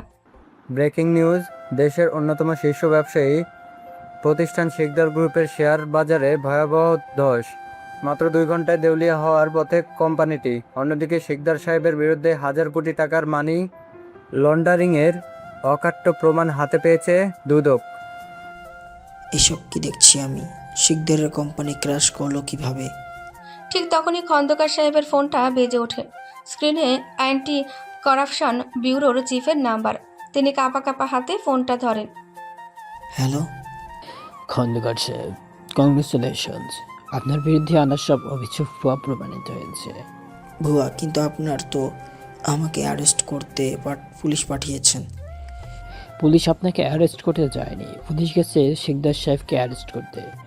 ওনার নামে অ্যারেস্ট ওয়ারেন্টসের জারি হয়েছে। আপনি একদম ক্লিয়ার। খন্দকার সাহেবের হাত থেকে ফোনটা খসে পড়ে। তিনি দু হাতে মুখ ঢেকে কেঁদে ফেলেন, তবে এবার সেটা স্বস্তির কান্না। মেঘনা দৌড়ে এসে বাবাকে জড়িয়ে ধরে। এদিকে বিকেল 4টে। ফাহিমদের আলিশান বাড়িতে তখন শ্মশানে নীরবতা। খন্দকার সাহেবকে একটু আগেই পুলিশ এসে অ্যারেস্ট করে নিয়ে গেছে। ফাহিম পাগলের মতন ঘরের জিনিসপত্র ভাঙচুর করছে। সব শেষ। আমার বাবার এত বড় কোম্পানি এক নিমিষে শেষ হয়ে গেল। এটা খন্দকার সাহেবের এই কাজ, আমি ওকে ছাড়বো না। ফাহিম চোখ মুখ লাল করে পকেট থেকে ফোন বের করে ওর গুন্ডাদের কল দেয়। ওর মাথায় তখন প্রতিশোধের আগুন জ্বলছে। বিকেল 5টা। মেঘনা নিজের গাড়ি নিয়ে হাইওয়ে ধরে বাবার অফিসের দিকে যাচ্ছিল। বাবার এই বিপদ মুক্তিতে সে ভীষণ খুশি। হঠাৎ একটা কালো মাইক্রোবাস খুব স্পিডে এসে মেঘনার গাড়ির সামনে আড়াআড়িভাবে ব্রেক কষে। হোয়াট দ্য, পাগল নাকি লোকগুলো? মেঘনা কষে ব্রেক করে। মাইক্রোবাস থেকে 4-5 জন মাস্ক পরা লোক নেমে আসে। কিছু বুঝে ওঠার আগেই ওরা মেঘনার গাড়ির কাঁচ ভেঙে দরজা খুলে ফেলে। কি করছেন আপনারা? ছাড়ুন আমাকে, বাঁচাও। লোকগুলো মেঘনার মুখে একটা রুমাল চেপে ধরে জোর করে মাইক্রোবাসে তুলে নেয়। মেঘনার গাড়িটা রাস্তার মাঝখানেই পড়ে থাকে। শহরতলির একটা পুরনো পরিত্যক্ত গোডাউন, চারিদিকে ধুলো আর মাকড়সার জাল। মেঘনাকে একটা কাঠের চেয়ারে দড়ি দিয়ে বাঁধা হয়েছে। ওর জ্ঞান ফিরতেই সামনে ফাহিমকে দেখতে পায়। ফাহিম, তুমি আমাকে এখানে কেন এনেছো? খুলে দাও আমাকে। খুলে দেব? তোমার বাবা আমার বাবাকে জেলে পাঠিয়েছে, আমাদের রাস্তায় বসিয়ে দিয়েছে, আর আমি তোমাকে ছেড়ে দেব? আমার বাবা কিছু করেনি ফাহিম, তোমরা নিজেদের পাপের শাস্তি পাচ্ছ। চুপ করো, একদম চুপ। আজ আমি তোমার এমন অবস্থা করব যে তোমার বাবা সারা জীবন কাঁদবে। ফাহিম রাগে কাঁপতে কাঁপতে মেঘনার দিকে এগিয়ে যায়। মেঘনা ভয়ে চোখ বন্ধ করে ফেলে। এদিকে এমপির বাড়িতে আরাফ ওর ঘরে বসে ল্যাপটপে একটা রেড ডট ট্র্যাক করছে। কয়েকদিন আগে মেঘনার দামি স্মার্ট ওয়াচটা নষ্ট হয়ে গেলে আরাফ খুব গ্র্যাজুয়ালি ওকে একটা সস্তা প্লাস্টিকের ঘড়ি দিয়ে বলেছিল, সময় তো আর দামি ঘড়ি দেখে চলে না, এটা পরে দেখতে পারেন। মেঘনার রাগের মাথায় ঘড়িটা ব্যাগে ফেলে রেখেছিল, কিন্তু ওই ঘড়ির ভেতরেই লুকানো ছিল military grade GPS tracker. Fahim, তুই তোর জীবনের সবচেয়ে বড় ভুলটা করে ফেলেছিস। আরাফ ল্যাপটপ বন্ধ করে সোজা নিচে নেমে আসে। ওর চোখ দুটো আক্ষরিক অর্থেই জ্বলছে। গোডাউনে ফাহিম হাত তুলেছে মেঘনাকে থাপ্পড় মারার জন্য। তোমার ওই ইগো আজ আমি চিরতরের জন্য ভেঙে দেবো মেঘনা। ফাহিমের হাতটা মেঘনার গালের কাছে আসার ঠিক 1 সেকেন্ড আগে বিকট শব্দে গোডাউনের বিশাল লোহার গেটটা ভেঙে পড়ে। ফাহিম চমকে পেছনে তাকায়। 5টা কালো রঙের বিশাল ল্যান্ড ক্রুজার গাড়ি ধুলো উড়িয়ে গোডাউনের ভেতরে ঢুকে ব্রেক কষে। ফাহিমের গুন্ডারা ভয়ে পিছিয়ে যায়। গাড়িগুলো থেকে কালো স্যুট আর এয়ারপিস পরা প্রায় 20 জন প্রফেশনাল বডিগার্ড নেমে আসে। ওদের হাতে ভারী অস্ত্র। সবার শেষে মাঝখানের একটা চকচকে কালো মেবাক গাড়ির দরজা খোলে। কে কে এরা? মেঘনা চোখ বড় বড় করে তাকিয়ে থাকে। মেবাক গাড়ি থেকে ধীর পায়ে নেমে আসে একজন। পরনে dark navy blue Armani suit, পায়ে চকচকে ইতালিয়ান লেদার শু, চোখে কালো রেব্যান গ্লাস, কবজিতে সেই অরিজিনাল রোলেক্স ঘড়িটা। লোকটা গ্লাসটা খুলে পকেটে রাখে। গোডাউনের ডিম লাইটের আলোয় ওর মুখটা স্পষ্ট হতেই মেঘনার শ্বাস আটকে যায়। আরাফ। আরাফের হাঁটার স্টাইল, ওর অ্যাটিটিউড, ওর বডি ল্যাঙ্গুয়েজ সবকিছু পুরোপুরি বদলে গেছে। সেই মাথা নিচু করে থাকা সাধারণ ছেলেটার কোনো চিহ্নই ওর মাঝে নেই। ও এখন আক্ষরিক অর্থেই একজন টপ বিলিয়নিয়ার। তুই ফকিন্নি এখানে কি করছিস? আর এই গাড়ি, এই বডিগার্ড, এসব কে? ফকিরনি তো তুই ফাহিম, যার নিজের বাবার কোম্পানির শেয়ারের দাম এখন 0। সে আবার অন্যের স্ট্যাটাস মাপে কোন সাহসে? আরাফের গলাটা একদম ঠান্ডা, কিন্তু সেটার ভেতরে একটা ভয়ঙ্কর ধার আছে। ফাহিম ঢোক গেলে। তুই জানিস তুই কার সাথে কথা বলছিস? আমি তোকে এখানে পুঁতে ফেলবো। পুঁতে তো তুই নিজেকেই ফেলেছিস ফাহিম, মেঘনার গায়ে হাত তোলার কথা ভেবে। আরাফ ওর বডিগার্ডদের দিকে তাকিয়ে শুধু ডান হাতের একটা আঙুল হালকা করে নাড়ায়, কোনো কথাই বলে না। 1 সেকেন্ডের মধ্যে বডিগার্ডরা ফাহিমের গুন্ডাদের উপর ঝাঁপিয়ে পড়ে। ফাহিম দৌড়ে পালাতে গেলে 2 জন বডিগার্ড ওকে ধরে ফ্লোরে আশ্রে ফেলে এবং প্রচণ্ড মারতে শুরু করে। ফাহিমের নাক মুখ দিয়ে রক্ত বের হতে থাকে। আরাফ খুব ধূর পায়ে হেঁটে মেঘনার সামনে এসে দাঁড়ায়। মেঘনা তখনও স্তব্ধ হয়ে আছে। ওর বিশ্বাসই হচ্ছে না ওর সামনে দাঁড়িয়ে থাকা এই রাজপুত্রের মতো মানুষটা সেই আরাফ, যাকেও প্রতিদিন অপমান করেছে। বলেছিলাম না মেঘনা, কিছু মানুষের স্বপ্নগুলো অনেক বড় হয়। আরাফ নিচু হয়ে মেঘনার বাঁধনগুলো খুলে দেয়। ওর হাতের স্পর্শটা আগের মতোই উষ্ণ, কিন্তু আজ সেই স্পর্শে একটা অদ্ভুত অধিকার বোধ মিশে আছে। তুমি তুমি আসলে কে আরাফ? আমি তো আপনার সেই বিরক্তিকর আরাফেই আছি মেঘনা, শুধু খোলসটা একটু বদলে গেছে। আরাফ নিচের হাত বাড়িয়ে দেয় মেঘনার দিকে। মেঘনা কাঁপতে কাঁপতে আরাফের হাত ধরে উঠে দাঁড়ায়। ফাহিম তখন ফ্লোরে পড়ে কাতরাচ্ছে। আরাফ ফাহিমের দিকে একবার তাচ্ছিলের দৃষ্টিতে তাকিয়ে মেঘনাকে নিয়ে মেবাক গাড়ির দিকে এগিয়ে যায়। পরের দিন সকাল 10টা, ঢাকার সবচেয়ে নামকরা 5 স্টার হোটেলের গ্র্যান্ড বলরুম। বলরুমটা দেশি বিদেশি সাংবাদিক আর কর্পোরেট ভিআইপিদের ভিড়ে গিজগিজ করছে। অ্যাপেক্স ইনোভেশন নামের একটা ছায়া কোম্পানি গতকাল শিকদার গ্রুপকে পুরোপুরি কিনে নিয়েছে। আজ এই কোম্পানির নতুন মালিকের প্রেস কনফারেন্স। খন্দকার সাহেবকে স্পেশাল গেস্ট হিসেবে ইনভাইট করা হয়েছে। তিনি মেঘনাকে নিয়ে সামনের সারিতে বসে আছে। মেঘনার মাথায় তখনও কালকের ঘটনার হাজারটা প্রশ্ন ঘুরপাক খাচ্ছে। আরাফ কাল রাতে ওকে বাসায় নামিয়ে দিয়ে চলে গেছে, আর ফেরেনি। মেঘনা, এই অ্যাপেক্স ইনোভেন্সের মালিক কি রে? লোকটা তো এক রাতে শিকদারকে শেষ করে দিল। আমি জানি না বাবা, তবে একটু পরেই তো দেখতে পাবে। স্টেজের উপর মাইক হাতে হোস্ট এসে দাঁড়ায়। বলরুমের সব আলো নিভে গিয়ে শুধু স্টেজের উপর একটা স্পটলাইট পড়ে। Ladies and gentlemen, please welcome the CEO and majority shareholder of Apex Inventions. Back স্টেজের অন্ধকার থেকে ধীর পায়ে বেরিয়ে আসে একজন, পরনে একটা পারফেক্টলি ফিটেড ব্ল্যাক টেক্সিডো। ক্যামেরার হাজার হাজার ফ্ল্যাশ একসাথে জ্বলে ওঠে। আরাফ ওই স্টেজে কি করছে? খন্দকার সাহেব বসা থেকে প্রায় লাফিয়ে ওঠেন। মেঘনা দূর থেকে এক দৃষ্টিতে তাকিয়ে আছে আরাফের দিকে। আজ আরাফকে দেখে মনে হচ্ছে ও যেন এই পুরো সাম্রাজ্যের রাজা। আরাফ সোজা পোডিয়ামের সামনে এসে দাঁড়ায়, মাইকটা একটু নিজের দিকে টেনে নেয়। পুরো বলরুমে পিনপতন নীরবতা। শুভ সকাল, আমি আরাফ আহমেদ, অ্যাপেক্স ইনোভেশনসের ফাউন্ডার। আরাফের ভারী কনফিডেন্ট গলাটা পুরো বলরুমে ইকো হতে থাকে। খন্দকার সাহেব নিজের কানকে বিশ্বাস করতে পারছেন না। আপনারা হয়তো ভাবছেন একটা অচেনা ছেলে হঠাৎ করে এত বড় একটা কোম্পানি কিভাবে টেক ওভার করলো। এর পেছনে গল্পটা আসলে একটা প্রতিশোধের গল্প। আজ থেকে 15 বছর আগে শিকদার সাহেব আমার বাবার টেক কোম্পানি জালিয়াতি করে দখল করেছিলেন। আমার বাবা হার্ট অ্যাটাকে মারা যান। আমরা পথে বসে গিয়েছিলাম। আরাফ একটু থামে। ওর চোখ যায় সামনের সারিতে বসে থাকা খন্দকার সাহেবের দিকে। আরাফের চোখে সেই তীক্ষ্ণতা এখন একটা গভীর শ্রদ্ধায় বদলে যায়। সেই বিপদের দিনে একজন মানুষ আমাকে তার নিজের বাড়িতে আশ্রয় দিয়েছিলেন, আমাকে নিজের ছেলের মতো বড় করেছিলেন। তিনি হলেন এমপি খন্দকার সাহেব। খন্দকার সাহেব টুকরে কেঁদে ওঠেন। তিনি 2 হাতে মুখ ঢেকে ফেলেন। আমি চাইলে অনেক আগেই নিজের পরিচয় সামনে আনতে পারতাম, কিন্তু আমি অপেক্ষা করেছি। আমি আড়ালে থেকে তিল তিল করে এই অ্যাপেক্স ইনোভেশন গড়ে তুলেছি, শুধু শিকদার সাহেবের সাম্রাজ্য ধ্বংস করার জন্য। আর আঙ্কেলের বাড়িতে সাধারণ কর্মীর মতো পড়েছিলাম, কারণ সেখান থেকেই শিকদার সাহেবের উপর নজর রাখা সবচেয়ে সহজ ছিল। বলরুমে উপস্থিত সবাই স্তব্ধ হয়ে আরাফের কথাই শুনছে। মেঘনা পাথরের মূর্তির মতন বসে আছে। ওর বুকের ভেতরটা ভেঙে যাচ্ছে। আমি কাউকে ঠকাতে চাইনি, আমি শুধু আমার বাবার সম্মান ফিরিয়ে আনতে চেয়েছিলাম আর আমার আঙ্কেলকে রক্ষা করতে চেয়েছিলাম। Thank you. আরাফ কথা শেষ করে স্টেজ থেকে নেমে সোজা খন্দকার সাহেবের কাছে আসে। কোনো অহংকার নেই ওর মাঝে। সে নিচু হয়ে খন্দকার সাহেবের পা ছুঁয়ে সালাম করে।